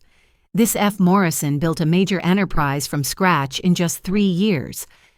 Amanda was conducting her own parallel search on her phone, reading aloud from industry articles and business profiles. Here's a piece from Colorado Business Journal calling F. Morrison one of the most innovative entrepreneurs in hospitality technology, she announced. And look, Forbes included Morrison Technologies in their list of fastest-growing companies in the Mountain West. Each discovery made my family more desperate to facilitate a connection with someone they now realized was not just successful, but extraordinarily influential in exactly the industries where they wanted to build their own business relationships. Derek found Morrison Technologies' corporate address and phone number, immediately dialing while putting the call on speaker so everyone could hear. "Morrison Technologies, thank you for calling," came my assistant Sarah's recorded voice. "Our offices are currently closed, but if this is an urgent matter regarding existing projects, please contact James Harrison at extension 207. Derek hung up and tried James's extension, which predictably went to voicemail since James was standing right next to me in Amanda's living room. "This is frustrating," Derek muttered, trying several more numbers listed on the corporate website. "For such a successful company, they're remarkably difficult to reach." Patricia checked her watch with obvious impatience. "Our board meeting starts in 45 minutes. If we can't establish contact with F. Morrison tonight, they're prepared to activate backup plans with alternative technology providers." The phrase alternative providers sent panic through everyone who understood what that meant for Amanda's contract. Without Morrison Technologies' infrastructure project, there would be no Grandview expansion and therefore no design contract for Amanda to celebrate. Margaret took charge of the search with the determination of someone whose daughter's career was hanging in the balance. "Everyone use your phones to search for personal contact information," she commanded. "LinkedIn, Facebook business directories, alumni networks, anything that might lead to direct contact with F. Morrison." The room erupted into frantic activity as a dozen people began conducting intensive online searches for the person who could save Amanda's biggest career achievement. Derek worked through LinkedIn connections Robert called business associates who might have industry contacts, and Amanda reached out to every professional contact she could think of. But the most ironic element of this desperate search was watching my own family work harder to find me than they'd ever worked to understand or acknowledge my actual presence in their lives. James moved closer to me, speaking quietly enough that only I could hear. "This is getting ridiculous, Frieda. Should I just tell them who you are and end this circus?" I shook my head, watching my family's frantic efforts with a mixture of fascination and growing anger. For years, they'd dismissed everything I'd tried to tell them about my business success. Now they were desperately trying to contact the same person they'd been systematically ignoring and belittling. But as I watched them search for F. Morrison with such obvious desperation, I realized something important was about to change forever. In a few minutes, they would discover that the person they were frantically trying to impress, the business leader they considered so important that Amanda's career depended on reaching them, was the same daughter they'd been treating as hired help all evening. And when that moment came, nothing in our family would ever be the same again. The frantic search for F. Morrison had been continuing for 20 minutes when Margaret made a discovery that sent the family's desperation into overdrive. She'd been scrolling through business networking sites on her phone when she found a Forbes article from 6 months ago that detailed Morrison Technologies' expansion plans and projected growth. "Listen to this," she announced, breathlessly reading aloud to the room. Morrison Technologies founder F. Morrison projects company revenues will exceed $25 million within 18 months, driven by exclusive partnerships with luxury hospitality brands and Fortune 500 corporate clients. Derek stopped typing on his laptop and looked up with the expression of someone who just realized they were dealing with business royalty. $25 million in 18 months, he repeated slowly. That's not just successful, that's empire-building level success. Robert whistled low as he processed the implications. For comparison, my accounting firm generates about $3 million annually after 20 years in business. This F. Morrison person is operating on a completely different scale. Amanda had gone pale as she realized that her professional future depended entirely on someone whose business achievements dwarfed anything her own family had ever accomplished.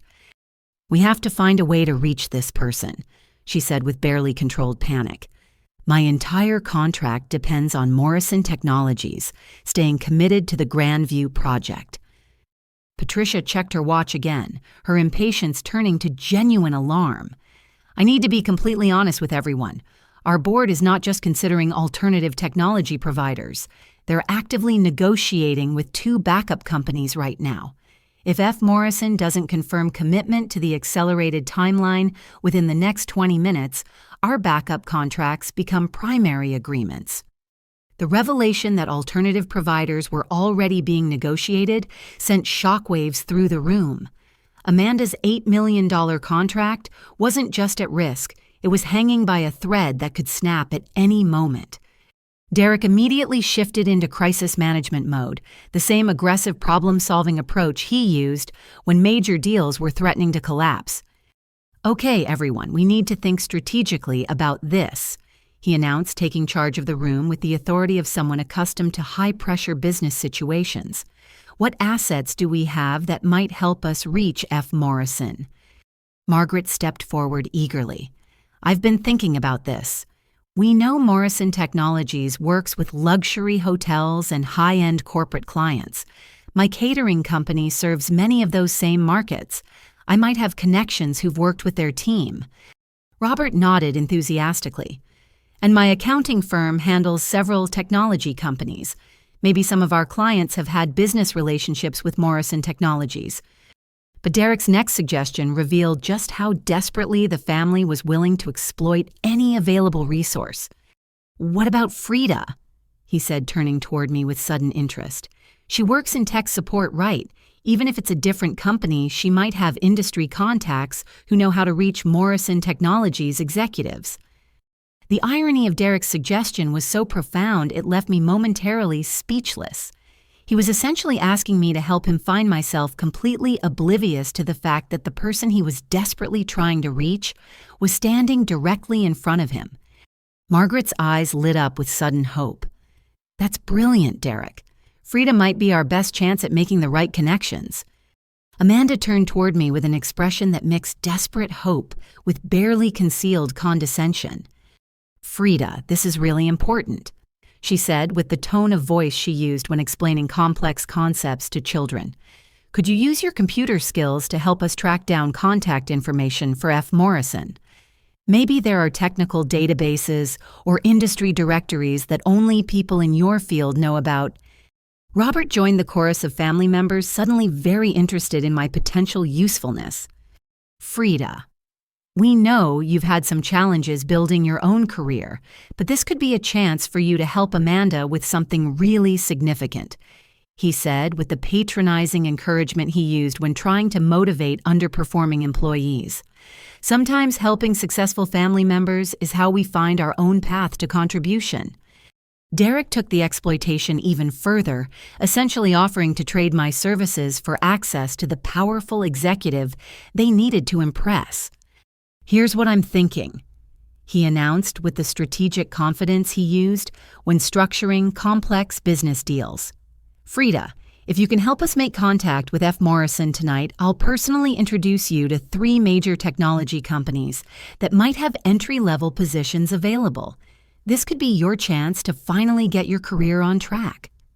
The condescending nature of Derek's offer was breathtaking.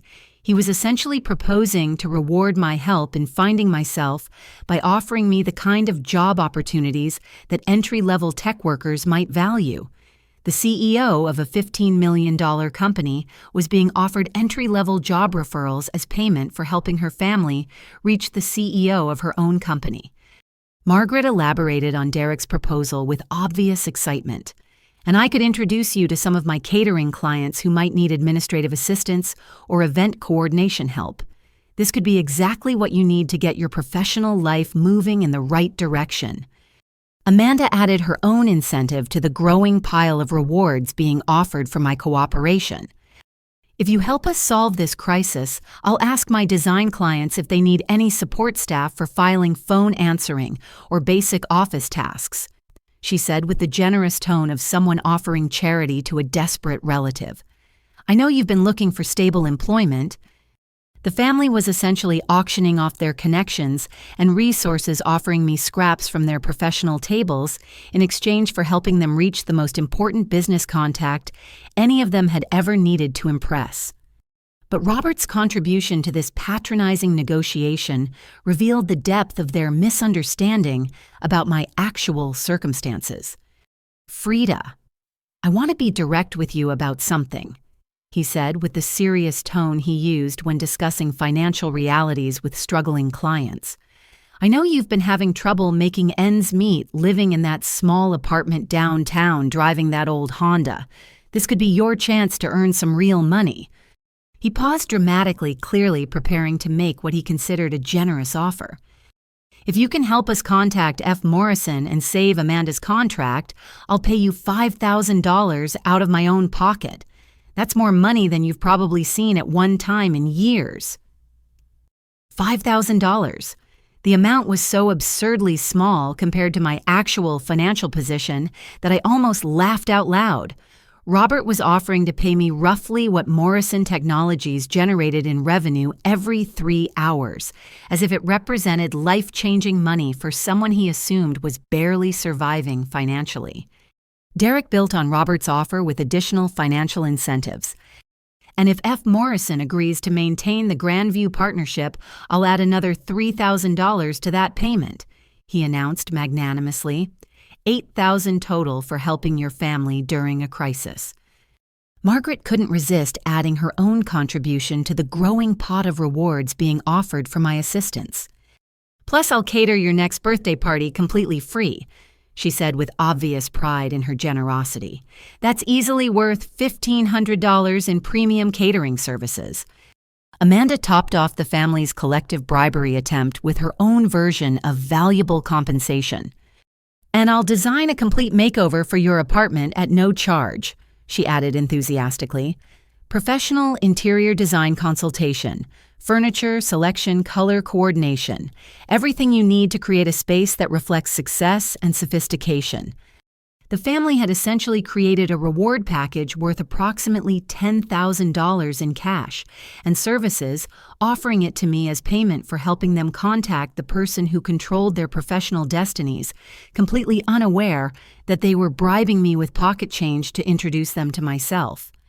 James moved closer to me, speaking quietly enough that only I could hear his words. "This is getting insane, Frieda. They're essentially offering to pay you to save them from their own ignorance." But before I could respond, Derek made one final appeal that revealed the true depths of their desperation. Frieda, I'm going to be completely honest with you, he said with the earnest sincerity he used when making his most important sales pitches. If we don't reach F. Morrison in the next 15 minutes, Amanda loses the biggest contract of her career and our entire family's business reputation suffers permanent damage. He gestured around the room at the hotel executives, the influential party guests, and the networking contacts he'd spent all evening trying to impress. Everyone here tonight will remember that we couldn't deliver when it mattered most. That kind of failure follows families for years, affecting every business relationship and professional opportunity. Derek's voice took on a pleading quality that I'd never heard before. This is your chance to be the family hero, Frieda, to finally contribute something meaningful to our success. Don't let your own frustrations with your career situation prevent you from helping when we really need you. The emotional manipulation was expertly crafted, positioning my potential refusal to help as selfishness that would damage the entire family's prospects. Derek was essentially arguing that my duty as a family member required me to save them from a crisis they didn't even understand. But as I looked around the room at their desperate faces, their offers of money and favors, their promises of career assistance and professional connections, I realized something important had fundamentally changed in our family dynamic. For the first time in my adult life, they needed me more than I needed them, and they had no idea how completely the power balance had shifted. Patricia's voice cut through the family's desperate negotiations with corporate authority. Ladies and gentlemen, I need to inform you that our board meeting starts in 10 minutes. If we haven't established contact with F. Morrison by then, Grandview Hotels will be activating our alternative technology partnerships immediately. The countdown had begun, and my family's frantic efforts to contact me were about to collide with a reality that would change everything forever. Patricia's 10-minute deadline created an atmosphere of barely controlled panic in Amanda's living room. The elegant party that had begun as a celebration of family success was rapidly transforming into a crisis management situation where millions of dollars in business relationships hung in the balance. Derek abandoned all pretense of casual networking and moved into full crisis mode, barking orders at family members like a military commander, coordinating an emergency response. Margaret, call every caterer in Denver who works luxury events, he commanded while simultaneously typing furiously on his laptop. Ask if any of them have worked Morrison Technologies' corporate functions. Robert, contact every tech company client you have, he continued without pausing. Someone has to know someone who's dealt with Morrison Technologies. Amanda, get on the phone with every design contact you have in the hospitality industry. Call hotel managers, event coordinators, anyone who might have inside information about their vendor relationships. The room erupted into frantic activity as family members began making rapid-fire phone calls, each conversation becoming more desperate as they encountered dead ends and unavailable contacts. The wealthy party guests stood around awkwardly, unsure whether to leave or stay, for what was becoming an increasingly uncomfortable family crisis. I watched this frenzy of activity while standing near the kitchen entrance, still holding my phone, with increasingly urgent messages from James about the Grandview deal.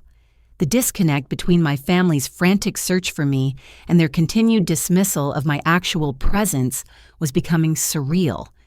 Derek's laptop search had evolved into a comprehensive investigation of Morrison Technologies' corporate structure, client relationships, and industry connections.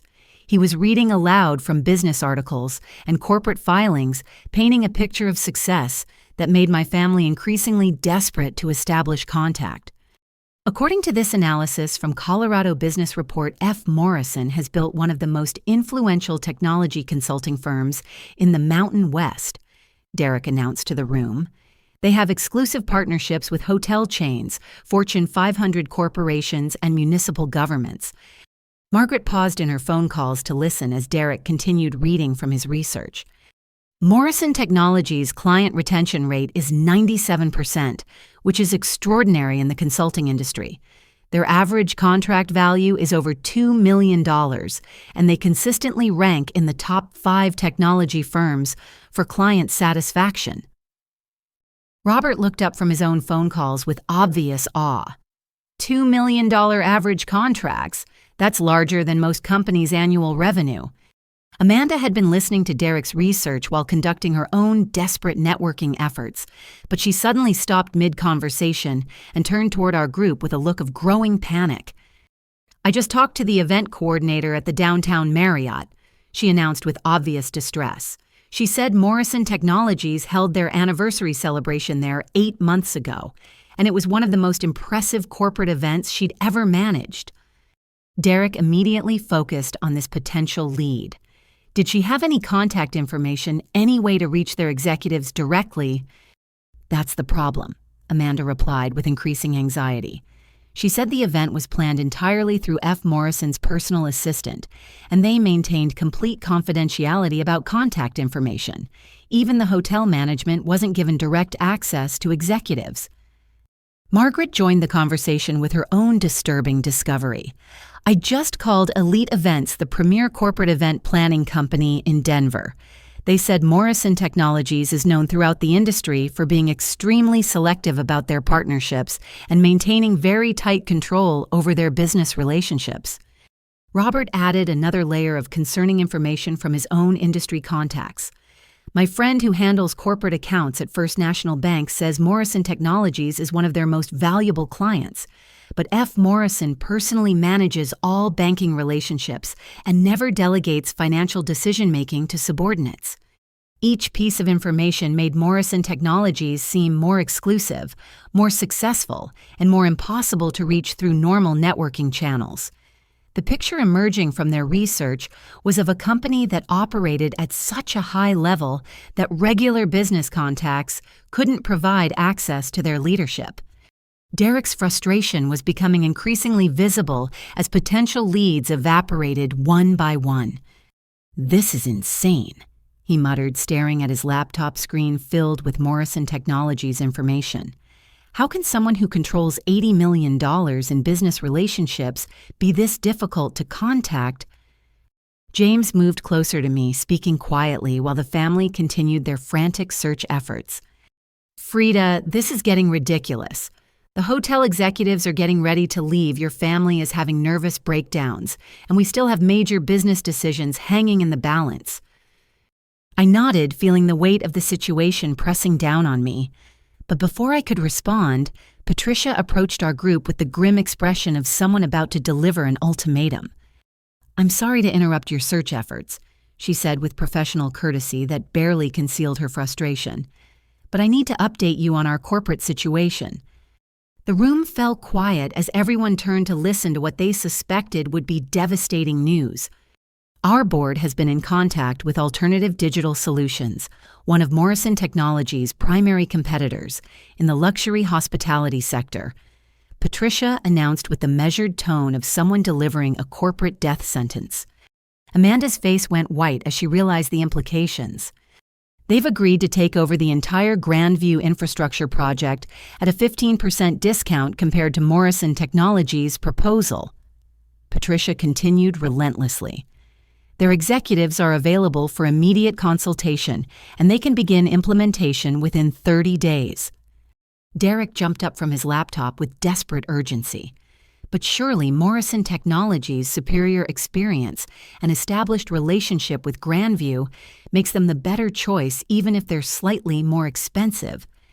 Patricia's response revealed the brutal realities of corporate decision-making when communication breaks down.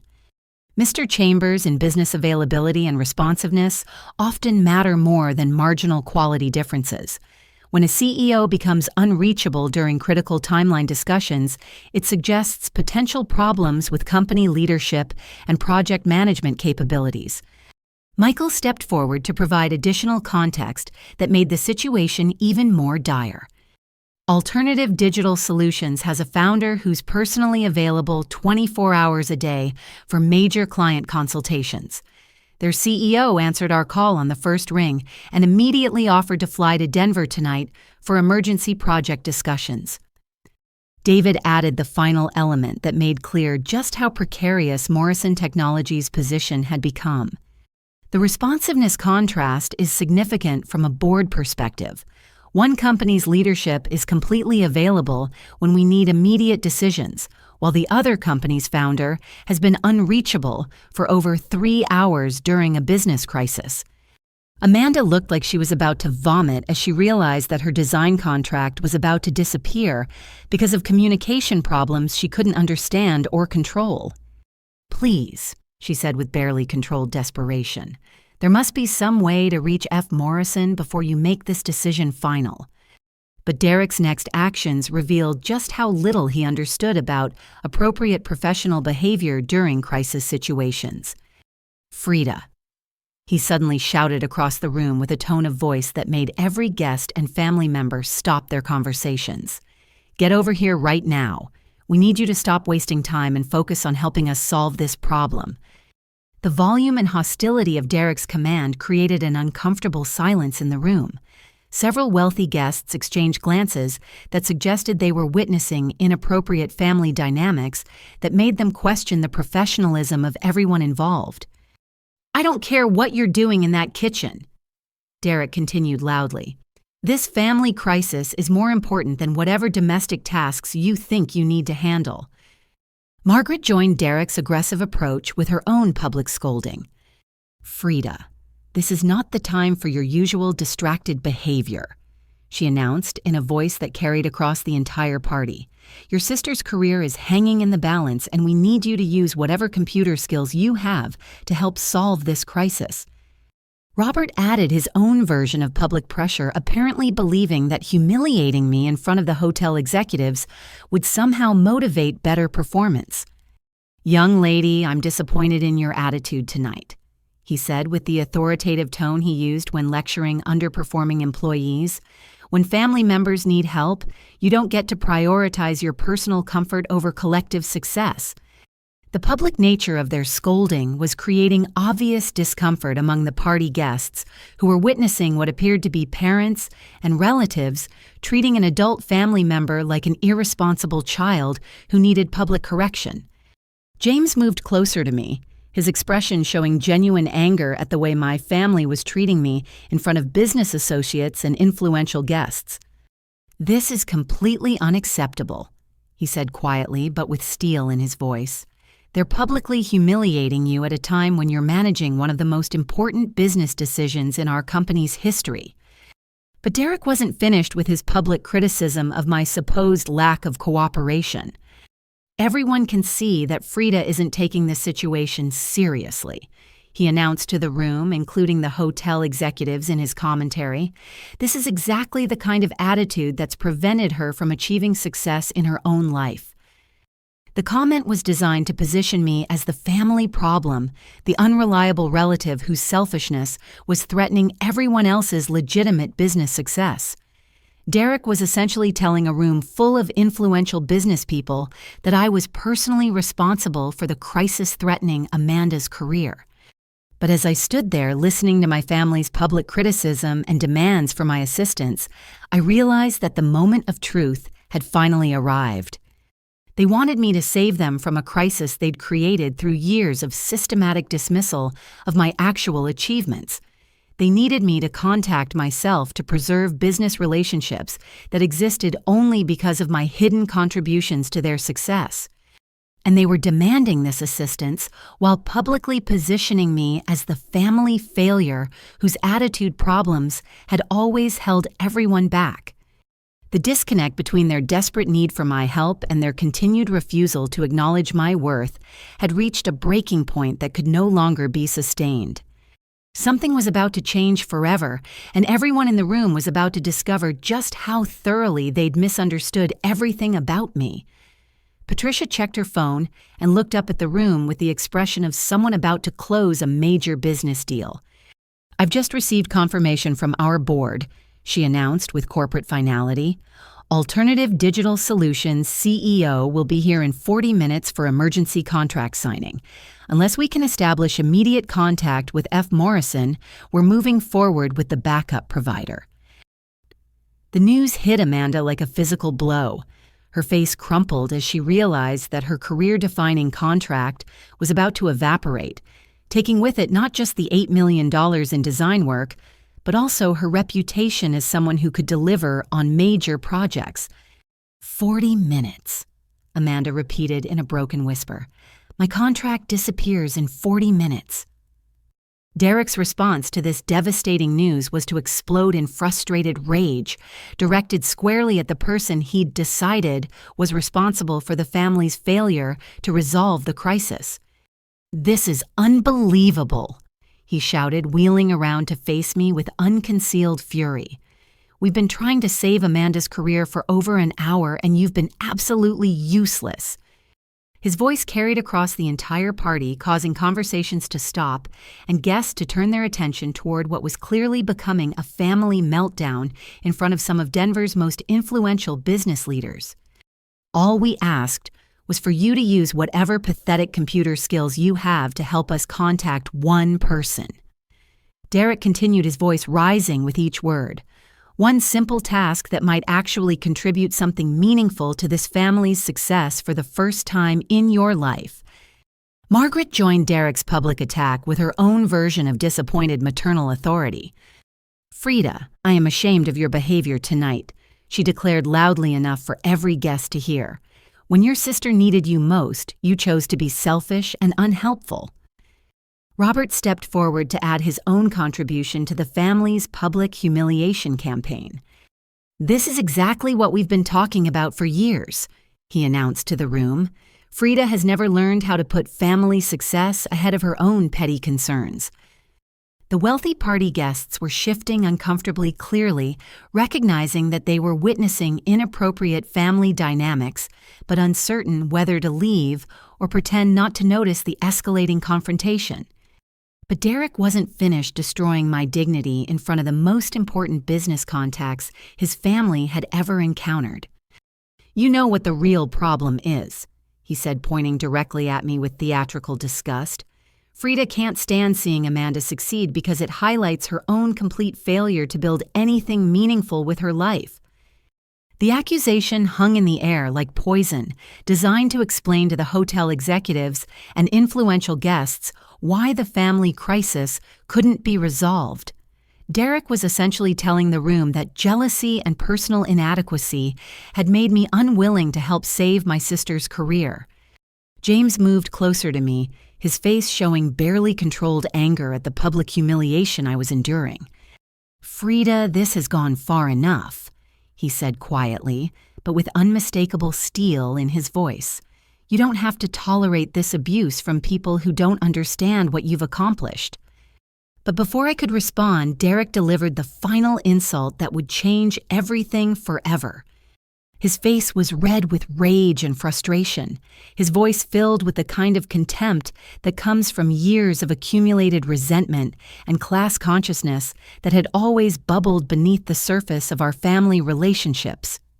You want to know what Frieda's real problem is, he announced to the entire room, including the hotel executives, the wealthy guests, and the business contacts he'd spent all evening trying to impress. He pointed directly at me with undisguised disgust and spoke with the kind of vicious clarity that couldn't be taken back or explained away. Trash, he said with devastating finality. She's just trash who can't stand being around successful people because it reminds her of everything she'll never achieve. The word hung in the air like a slap, reducing me to less than human in front of a room full of people who represented the pinnacle of Denver's business and social establishment. So instead of helping when her family needs her most, Derek continued with relentless cruelty. She's going to stand there pouting while Amanda's career gets destroyed because of her selfish attitude. Margaret nodded approvingly at Derek's harsh assessment, adding her own public endorsement of this devastating character assassination. Derek's right, she said with the tone of someone finally stating an uncomfortable truth. Some people just can't handle being around real achievement and success. But Derek wasn't finished delivering his public verdict on my worth as a human being. Trash, he repeated, making sure everyone in the room understood his assessment. That's all she's ever been, and that's all she'll ever be. He gestured dismissively toward the kitchen area where I'd been relegated throughout the evening. "You know what would actually be helpful?" he said with cruel sarcasm. "If she would stop pretending to be important and go do what she's actually good for." Derek's voice took on the commanding tone he used when giving orders to subordinates and service personnel. "Go serve drinks to our guests," he commanded with public authority designed to demonstrate my inferior status to everyone present. At least then, you'd be contributing something useful instead of just taking up space and making everyone uncomfortable. The command was delivered with such contempt and authority that several guests actually looked toward the kitchen area, apparently expecting me to comply with Derek's order to assume servant status for the remainder of the evening. Robert reinforced Derek's directive with his own version of patriarchal authority. "That's exactly right," he said approvingly. "Make yourself useful for once instead of being a burden on family success." Amanda, despite her own desperate panic about losing her contract, couldn't resist adding her own contribution to the public humiliation. "Maybe helping with party service would teach you something about contributing to successful events instead of always being the family disappointment," she said with tears in her eyes, but tears of frustration rather than sympathy. The hotel executives were watching this family meltdown with obvious discomfort, clearly questioning whether they wanted to do business with people who treated family members with such public cruelty. But Derek was completely oblivious to the professional damage he was doing to his own reputation as he delivered his final public verdict on my worth. "Trash," he said one more time, making sure the word was burned into the memory of everyone present. "Go serve our important guests and stop wasting everyone's time with your pathetic attempts to seem relevant." The room fell into shocked silence as the full impact of Derek's public humiliation settled over the party. Several guests were looking toward the exit, clearly uncomfortable with witnessing such brutal family dynamics. James's face had gone completely white with rage as he processed the fact that his business partner, the CEO of a $15 million company, had just been called trash and ordered to serve drinks at her own sister's party. Patricia and her hotel executive colleagues were exchanging glances that suggested serious concerns about the professionalism and character of the people they'd been considering as business partners. But as I stood there in the center of Amanda's living room holding my phone while my family's contempt and dismissal crashed over me like a wave, I realized that this moment represented something much more significant than personal humiliation. This was the moment when years of hidden truth would finally collide with public reality in ways that would change every relationship in the room forever. Derek had just called the CEO of Morrison Technologies trash and ordered her to serve drinks while his family desperately tried to contact that same CEO to save their business relationships. The irony was so complete, so devastating, and so perfectly timed that I almost felt sorry for what was about to happen to all of them. I looked around the room one final time, taking in the faces of the hotel executives who controlled Amanda's contract, the wealthy guests who represented Derek's networking aspirations, the family members who'd just publicly destroyed my dignity in front of the most important audience they'd ever assembled. Then I lifted my phone and spoke with the calm authority of someone who'd been quietly building an empire while everyone else had been celebrating illusions. "Cancel the $80 million Grandview infrastructure deal." The words, "cancel the $80 million Grandview infrastructure deal," fell into the shocked silence of Amanda's living room like a bomb, creating a moment of complete stillness where nobody seemed to breathe, move, or even blink. I held my phone steady, speaking clearly into the device that Derek had dismissed as a cheap phone, and my family had repeatedly told me to turn off during their desperate search for the person who controlled their professional destinies. Morrison Technologies. This is Frieda Morrison. I continued with the calm authority of someone accustomed to making decisions worth millions of dollars. I need immediate cancellation of all contracts and preliminary agreements related to the Grandview Hotel's Pacific Northwest expansion project. Derek's face went through a series of rapid expressions: confusion, disbelief, and finally dawning horror as the implications began sinking into his consciousness. His mouth opened and closed several times without producing any sound, like someone trying to process information that contradicted everything he thought he understood about reality. My assistant Sarah's voice came through the phone speaker, crisp and professional despite the late hour. "Ms. Morrison, I need to confirm this instruction. You're requesting cancellation of the full Grandview partnership, including the 6 property infrastructure installation, the guest experience platform, implementation, and all related service agreements." Naive. "Confirmed." I replied, maintaining eye contact with Derek as the blood drained from his face. "Effective immediately. Send cancellation notices to all Grandview executives and CC our legal team for contract termination procedures."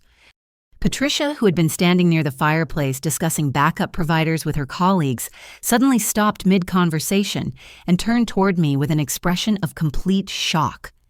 "Ms. Morrison," she repeated faintly, staring at me as if seeing a ghost. "Frieda Morrison." James stepped forward with a smile that contained zero warmth and approximately 10 years' worth of suppressed anger at witnessing my family's treatment.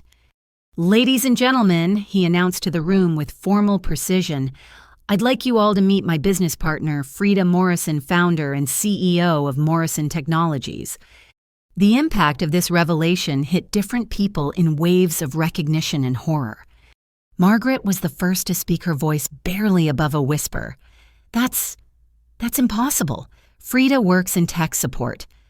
"Actually," James replied with steel-edged courtesy, "Frieda founded Morrison Technologies 3 years ago after leaving her senior position at Integrated Solutions. She's built the company into one of the most successful technology consulting firms in the Western United States." Robert was staring at me as if I'd just revealed myself to be an alien from another planet. But the F. Morrison everyone was looking for. "Frieda Morrison," James confirmed with obvious satisfaction. "CEO of a company that generates approximately $15 million in annual revenue and maintains exclusive partnerships with luxury hospitality brands, Fortune 500 corporations, and municipal governments."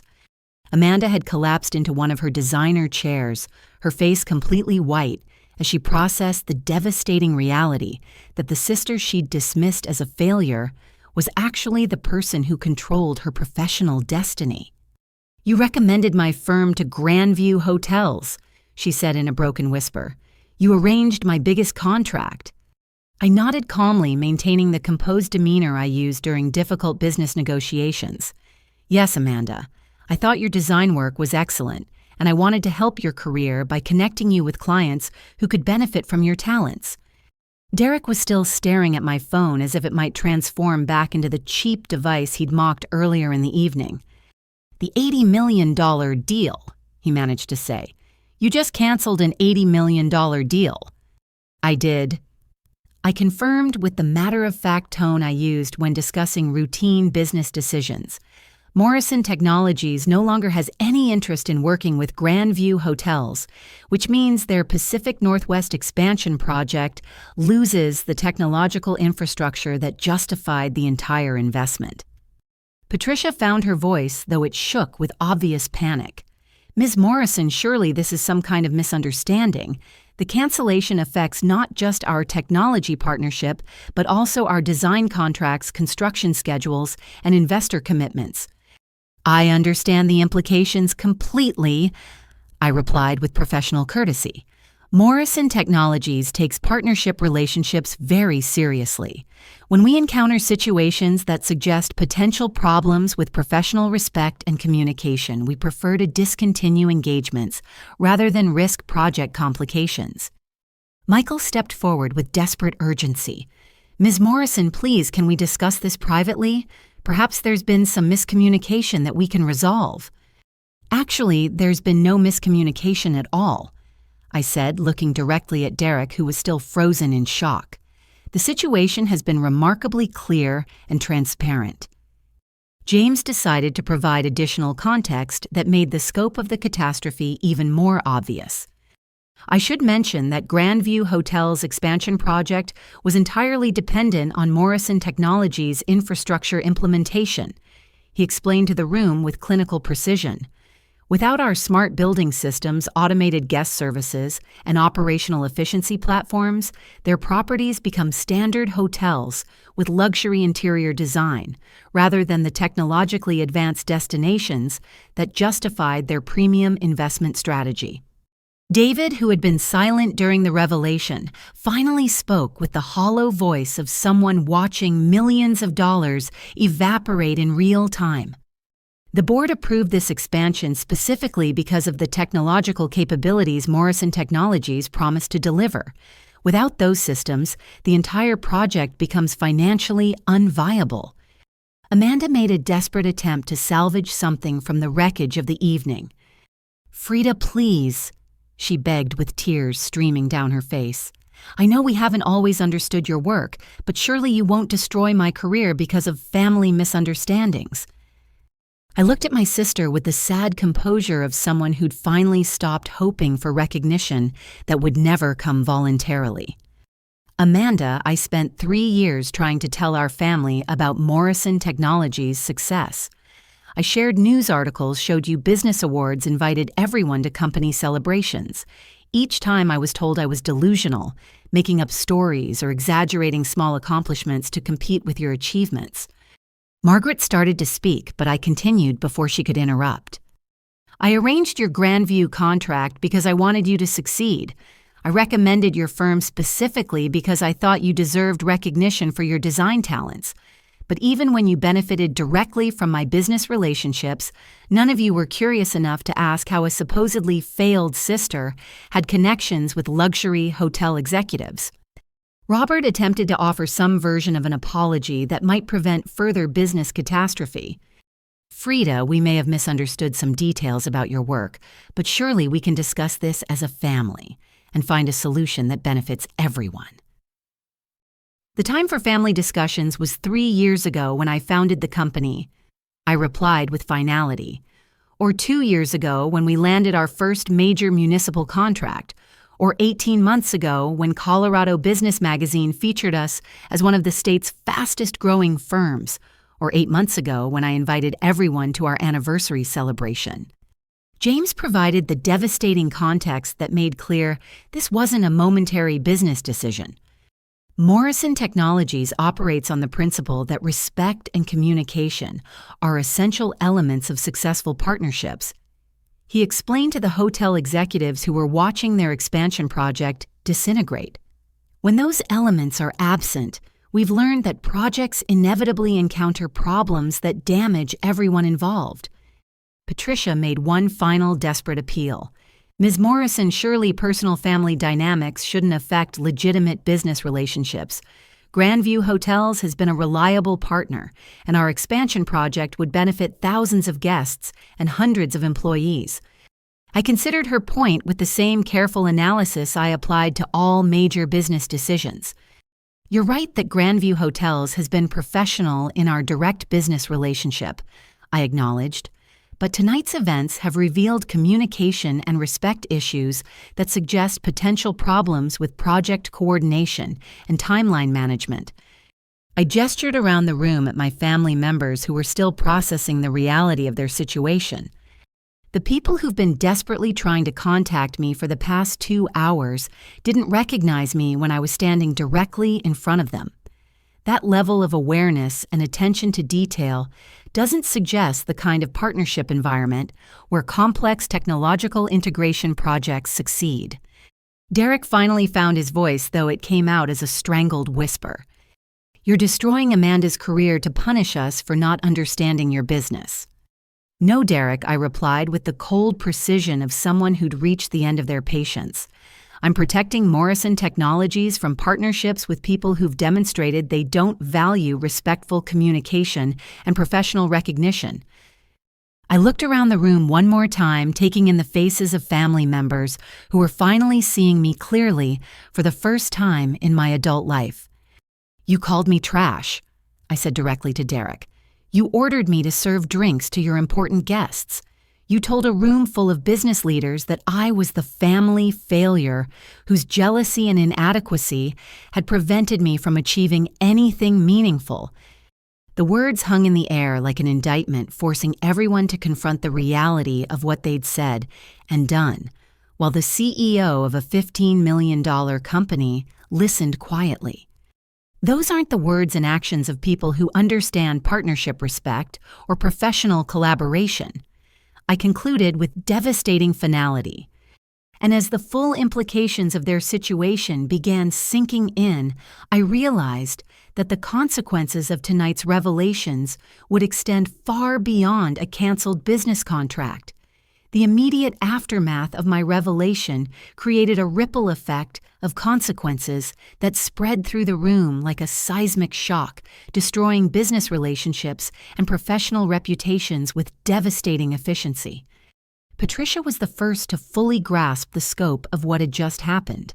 As Senior Vice President of Development for Grandview Hotels, she understood that the cancellation of Morrison Technologies' $80 million infrastructure contract didn't just affect one project, it potentially destroyed the entire Pacific Northwest expansion that her company had spent 2 years planning and promoting to investors.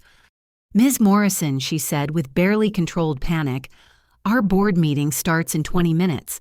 How do I explain to investors that our flagship technological partner has withdrawn from a project that was approved specifically because of the competitive advantages your systems would provide?" Before I could respond, Michael stepped forward with his own version of corporate crisis management. The operational efficiency improvements, guest experience platforms, and revenue optimization systems Morrison Technologies promised were the foundation of our entire business model, he said with growing desperation. Without those capabilities, our projected returns drop by 60%, making the expansion financially unjustifiable. David added the most devastating piece of financial context. Our construction loans and investor commitments were approved based on revenue projections that assumed Morrison Technologies' smart building implementations would be operational from day one. Without that technological infrastructure, we're looking at standard hotel performance in markets that already have significant luxury competition. But the consequences for Grandview Hotels were just the beginning of a cascade of professional disasters that would affect everyone who had participated in tonight's humiliation. Amanda was the first family member to understand that the cancellation of Morrison Technologies' contract meant the automatic termination of her design agreement. The interior design work she'd been celebrating all evening existed only within the framework of a technological infrastructure project that I'd just canceled. "My contract?" she said in a broken whisper, staring at me with dawning comprehension. "When your infrastructure deal disappears, my design contract becomes worthless." "That's correct," I confirmed with the professional courtesy I used when explaining complex business relationships to clients. Grandview Hotels' design requirements were specifically tailored to accommodate Morrison Technologies' smart building systems. Without our infrastructure, they need completely different interior planning that focuses on traditional hotel functionality rather than integrated technological capabilities. Patricia nodded grimly, confirming Amanda's worst fears. "Ms. Chambers, I'm sorry, but Ms. Morrison is right. Our design specifications were entirely dependent on the technological systems that are no longer available. We'll need to start over with design firms that specialize in conventional luxury accommodations."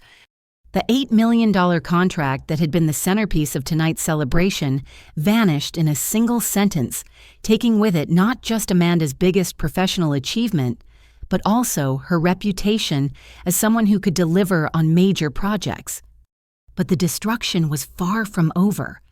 Derek's face had gone from white to green as he began calculating the business implications of what had just transpired.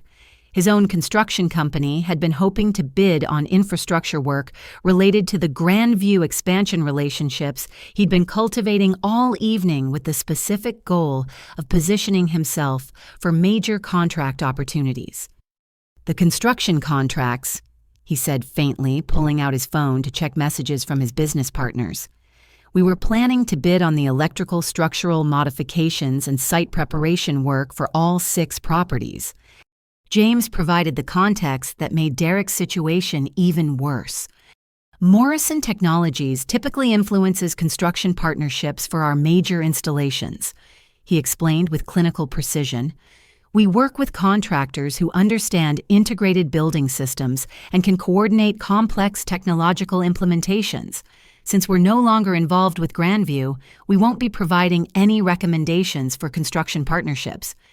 Derek stared at his phone as text messages arrived from his business partners asking about the status of the Grandview opportunities they'd been depending on for their annual revenue projections. This was supposed to be our biggest year, he said in a hollow voice. We hired additional staff, leased new equipment, and made financial commitments based on the projected Grandview contracts. But the professional catastrophe was spreading beyond immediate family members to affect everyone who'd built their business relationships on assumptions about family success and connections. Robert was receiving urgent phone calls from clients who'd attended tonight's party and witnessed the family meltdown that resulted in the cancellation of an $80 million deal.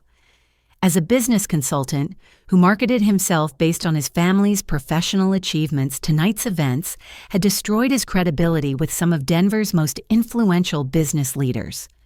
Mr. Henderson just canceled our contract, Robert announced after finishing a particularly difficult phone call. He said he can't work with an accountant whose family relationships are so unstable that they interfere with major business partnerships. Margaret was facing her own version of professional consequences as word spread among the party guests about what they'd witnessed. Her catering company depended on referrals and reputation among Denver's social and business elite, many of whom had just watched her participate in the public humiliation of someone who turned out to be a major business leader. Mrs. Patterson from the Denver Art Museum Board just called, Margaret said, with obvious distress. She's reconsidering elite catering for their annual fundraising gala because she's concerned about our professionalism and family dynamics. The hotel executives were conducting urgent phone calls with their corporate offices, trying to explain how a celebration party had turned into a business disaster that threatened one of their most significant expansion projects. But the most devastating consequences were still developing as word of the evening's events began spreading through Denver's interconnected business community. James pulled me aside to share information that revealed the broader scope of what tonight's cancellation would mean for everyone involved. Frieda. I've been getting calls from our other hotel clients who heard about the Grandview situation, he said quietly. 3 major chains are asking about our partnership policies and whether family conflicts affect our business relationships. I realized that my family's public treatment of me hadn't just destroyed their own opportunities, it had created potential problems for Morrison Technologies' broader client relationships. Hotel executives who'd witnessed or heard about tonight's events were questioning whether our company had the stability and professionalism they expected from major vendors. We're going to need to do some serious reputation management, James continued. The industry is small enough that tonight's events will be discussed in boardrooms across the country within 48 hours. But even as I processed the broader implications for my own business, I couldn't escape the immediate reality that my family's years of dismissive treatment had finally produced consequences they couldn't ignore or explain away. Derek was still staring at his phone, watching potential contracts and business opportunities disappear as his partners realized that the Grandview connections they'd been counting on were never going to materialize. Amanda was sobbing quietly in her designer chair, understanding that her career-defining moment had transformed into a cautionary tale that would follow her throughout the hospitality design industry. Robert and Margaret were dealing with immediate client relations crises as their own businesses suffered from association with the family dynamics that had destroyed a major corporate partnership. The wealthy party guests were quietly departing, clearly uncomfortable with having witnessed such unprofessional behavior and eager to distance themselves from people whose family conflicts had interfered with million-dollar business relationships. Patricia approached me one final time, her expression showing the grim determination of someone trying to salvage what remained of a corporate disaster. Ms. Morrison, I understand that tonight's events were personally difficult, but is there any possibility that Morrison Technologies might reconsider this decision? Our investors' employees and development plans all depend on projects like this succeeding. I looked around the room at my family members who were each dealing with the immediate consequences of years of accumulated disrespect and dismissal that had finally reached a breaking point. Patricia, I appreciate your position and I respect Grandview Hotels as a company, I replied with genuine regret. But Morrison Technologies has learned that successful partnerships require mutual respect and professional communication from the beginning of relationships, not just when million-dollar contracts are at stake. As the hotel executives prepared to leave for their emergency board meeting, where they would have to explain how a celebration party had destroyed their expansion project, I realized that tonight's consequences would reshape every relationship in ways that couldn't be undone. But perhaps that was exactly what needed to happen for real change to begin. The immediate crisis had passed, leaving Amanda's living room nearly empty, except for family members who were sitting in stunned silence, processing the magnitude of what had just occurred. The hotel executives had departed for their emergency board meeting. The wealthy guests had quietly excused themselves from what had become an uncomfortable family confrontation, and the catering staff had begun cleaning up the remnants of what was supposed to have been a celebration. I stood near the marble fireplace, still holding my phone, watching my family members as they slowly began to comprehend that the evening's revelations required fundamental changes in how we related to each other. The power dynamics that had governed our relationships for years had been completely inverted, and everyone was struggling to understand what came next. Derek was the first to attempt some form of reconciliation, though his approach revealed that he still didn't fully grasp the depth of hurt and disrespect his actions had caused. "Frieda, I think we need to talk about what happened tonight," he said with the careful tone of someone trying to negotiate their way out of a business crisis. Obviously, there were some misunderstandings and communication problems that got out of hand. I looked at him with the patient expression I used when clients tried to minimize serious problems that required substantial corrections. "Derek, what happened tonight wasn't a misunderstanding or communication problem," I replied with gentle firmness. "You called me trash in front of hotel executives and business leaders, then ordered me to serve drinks at my own sister's party. Those were deliberate choices that reflected years of accumulated contempt and dismissal." The words hit him like physical blows, forcing him to confront the reality that his actions had consequences beyond hurt feelings or family discord. Amanda stood up from her chair, tears still streaming down her face, and approached me with the hesitant manner of someone attempting to rebuild a relationship from complete ruins. "Frieda, I need to apologize for everything," she said with genuine remorse in her voice. "I had no idea about Morrison Technologies, about your success, about any of it. I feel like I've been living in complete ignorance about my own sister's life and achievements." She paused, struggling to find words that could somehow address years of systematic dismissal and condescension. "I realized tonight that I've been so focused on building my own career that I never actually listened when you tried to tell us about yours. I was threatened by the possibility that you might be succeeding because it challenged my role as the successful daughter, so I convinced myself that your achievements weren't real." Amanda's honesty was painful but necessary, representing the first time she'd acknowledged the competitive dynamics that had driven much of our family's dysfunction. "I sabotaged family conversations about your work because I was afraid that if everyone knew how successful you really were, they might not think my achievements were as impressive," she continued with brutal self-awareness. "I was protecting my status as the family success story by keeping you invisible." Margaret moved closer to our conversation, her face showing the deep shame of someone confronting their own failures as a parent and supporter.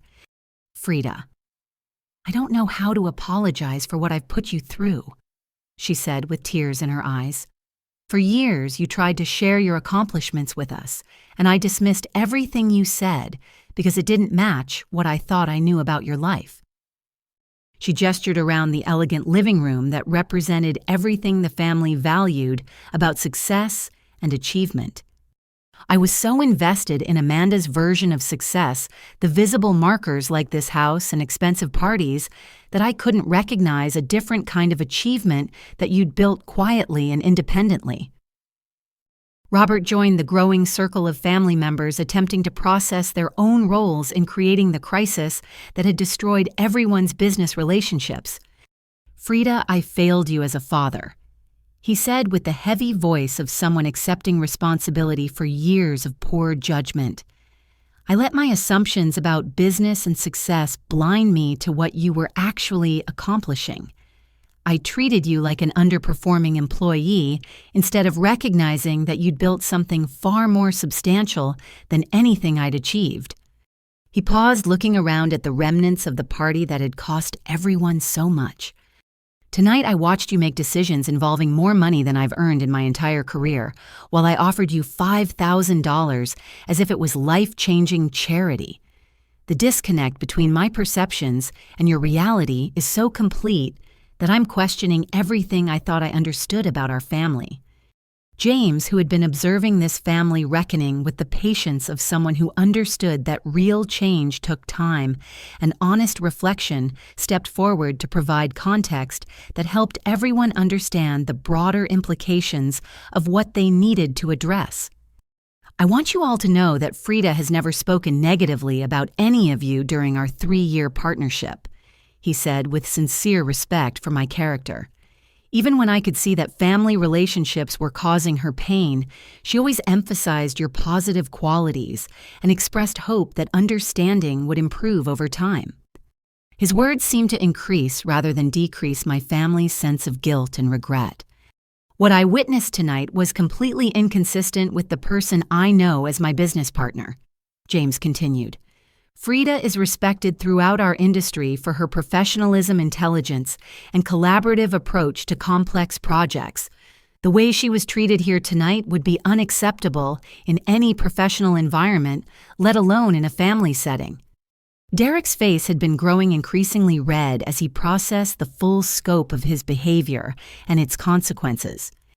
"I destroyed my wife's career and my own business prospects because I was too arrogant to recognize success that didn't look like what I expected," he said with bitter self-recrimination. "I called someone trash who was managing business relationships worth more than I'll earn in my lifetime. But the most important part of the evening came when I realized that my family's apologies and self-reflection, while necessary, were only the beginning of rebuilding relationships that could function with mutual respect and genuine support. I appreciate everyone's willingness to acknowledge what went wrong tonight," I said, looking around at faces that showed genuine remorse and confusion about how to move forward. "But I need you all to understand that this isn't just about one evening of misunderstandings." I sat down in one of Amanda's chairs, encouraging everyone else to sit as well so we could have the kind of honest conversation that should have happened years ago. For 3 years, I tried to share my achievements with this family, not to compete with Amanda or diminish anyone else's success, but because I wanted to celebrate accomplishments with the people I love most. Every time I was told I was delusional, making up stories, or exaggerating small achievements to get attention.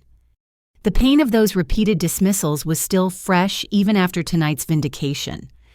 I started keeping my success private because it was easier than constantly defending my reality against your assumptions about my capabilities and worth. But privacy became isolation, and isolation made it possible for you to create completely false narratives about my life." Amanda nodded with obvious understanding. "We created a family mythology where you were the struggling sister and I was the successful one. And then we defended that mythology even when evidence contradicted it." "Exactly," I confirmed. "And tonight, when you desperately needed help from the successful person you'd been ignoring for years, you didn't recognize that person because you'd invested so much energy in not seeing me clearly." Margaret spoke up with the voice of someone finally understanding the depth of damage that needed to be addressed. How do we rebuild from here, Frieda? How do we learn to see and support each other accurately instead of protecting comfortable illusions about family roles? I considered her question carefully, recognizing that genuine change would require sustained effort and new patterns of interaction. We start with honesty about who we actually are instead of who we wish we were or who we think we should be, I said. Amanda is genuinely talented at interior design, and her work deserves recognition for its own merits. Derek has legitimate business skills that don't require anyone else to fail for him to succeed. You and Dad have built successful enterprises that can stand on their own without needing to diminish my achievements. Robert nodded slowly. And you've built something extraordinary that deserves celebration and support rather than skepticism and dismissal.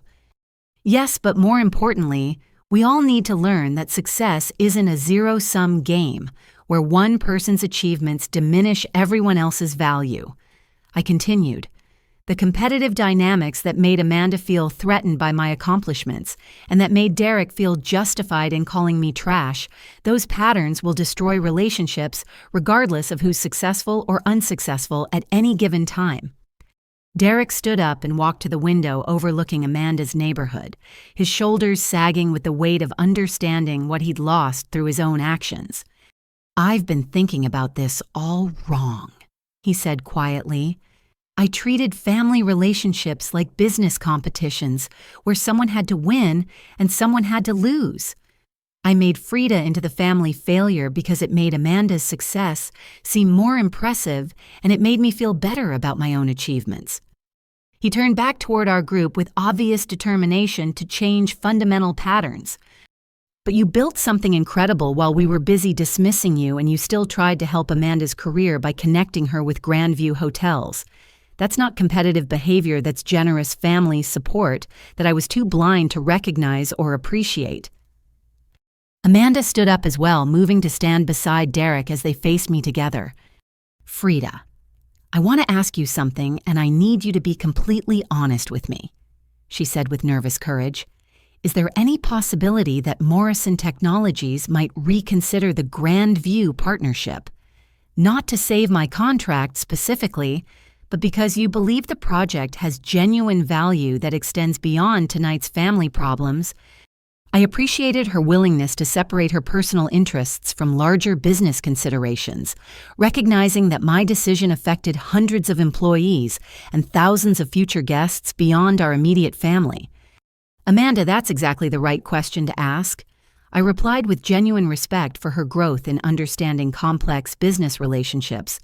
Morrison Technologies' partnership decisions are based on professional criteria, not personal emotions or family dynamics. I stood up and retrieved my phone, considering the various factors that would influence a major corporate decision. The Grandview Hotels expansion project is professionally sound, the hotel executives have been respectful business partners, and the technological integration would benefit both our company and their guests. The problem was never with the business relationship itself. James moved closer to our conversation, understanding that I was processing a complex decision that would affect Morrison Technologies' reputation and relationships throughout the hospitality industry. "The question is whether tonight's events suggest communication and respect issues that could affect project coordination," he said, providing the business framework that would guide our decision. "We've learned that family dynamics can interfere with professional relationships in ways that create operational risks." I looked around at my family members who were listening with obvious hope, but also with new understanding that business decisions couldn't be influenced by emotional appeals or family loyalty. However, I continued slowly. If everyone involved can demonstrate that tonight's problems were isolated events rather than ongoing patterns, and if the family dynamics can be completely separated from professional relationships, then Morrison Technologies might be willing to reconsider our position. The room fell silent as everyone processed the implications of what I was offering. Derek was the first to speak his voice, showing new respect for the complexity of business relationships and personal accountability. What would Morrison Technologies need to see in order to feel confident that family issues won't interfere with professional coordination? He asked with genuine humility. Complete separation of business and personal relationships, I replied with corporate precision. Amanda's design work would be evaluated purely on professional criteria. Family members would have no involvement in business communications or decision-making, and all project coordination would happen through normal corporate channels.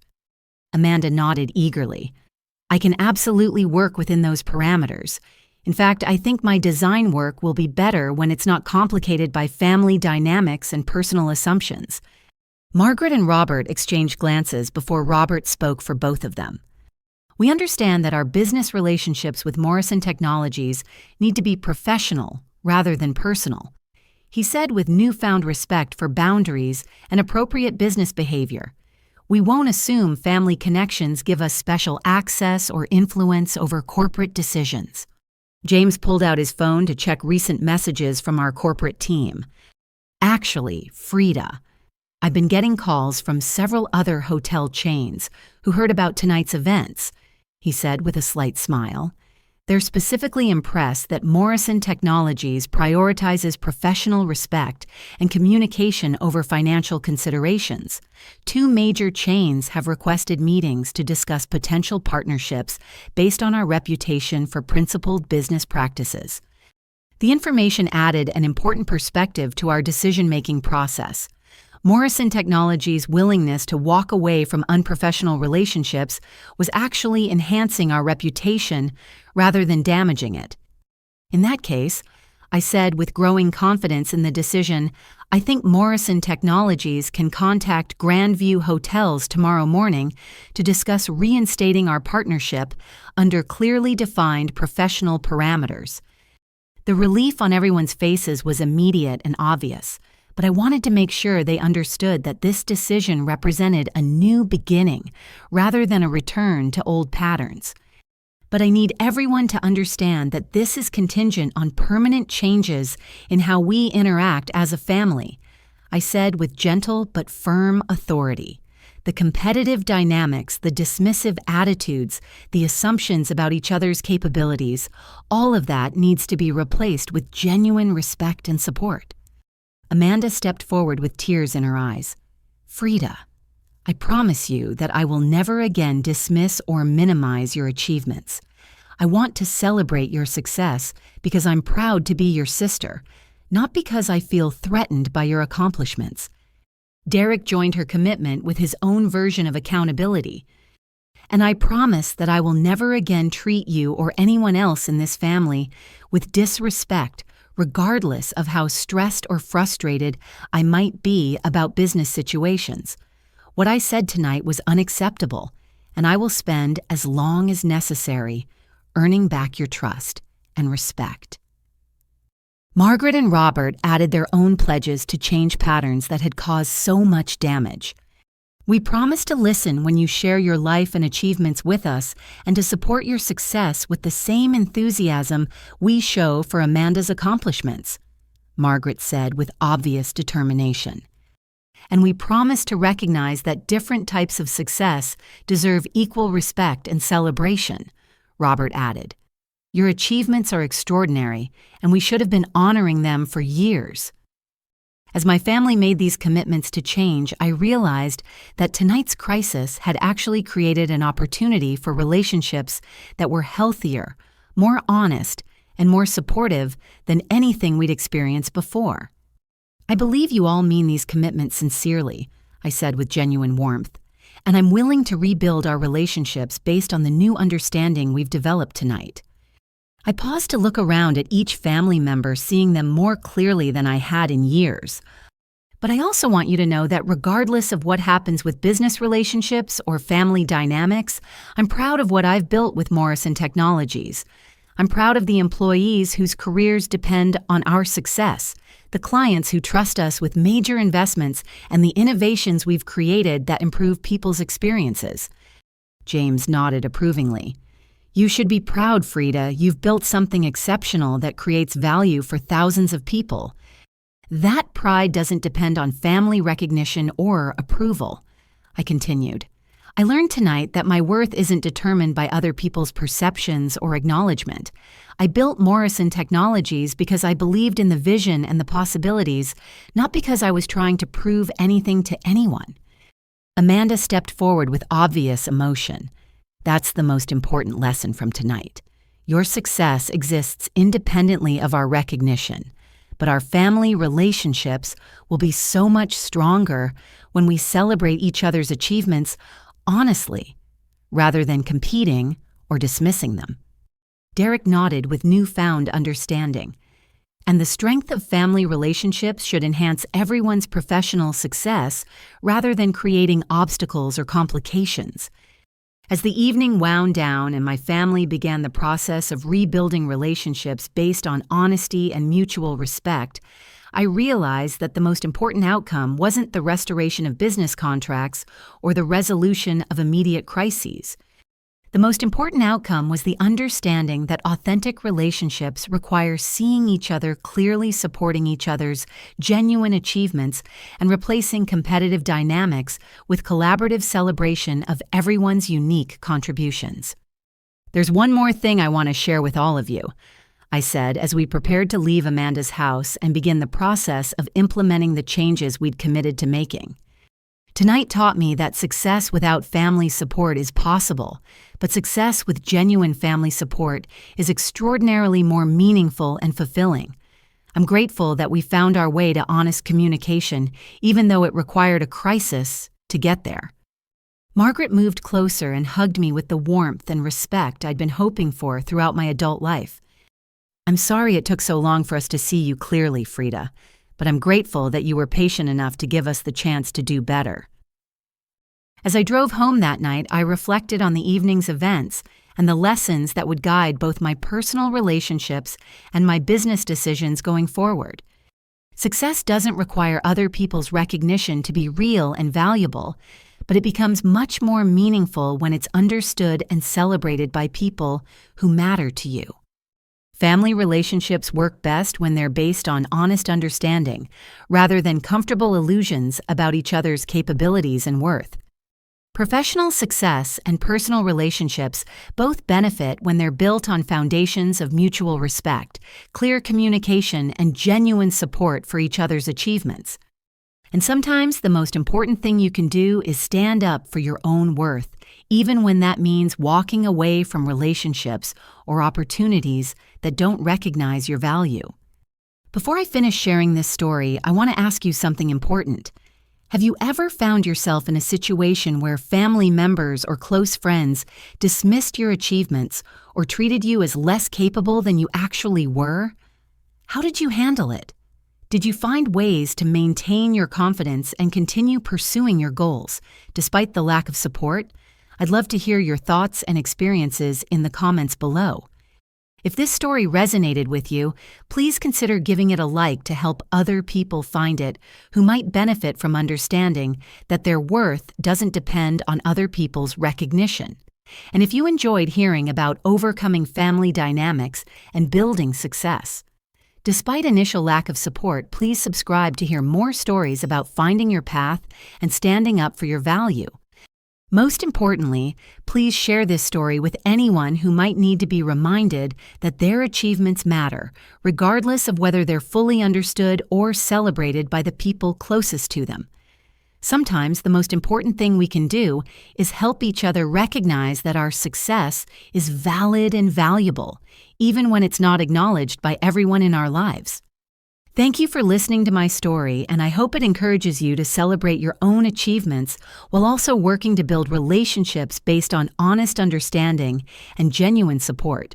Remember that authentic success includes both professional accomplishment and personal relationships that recognize and honor your true worth.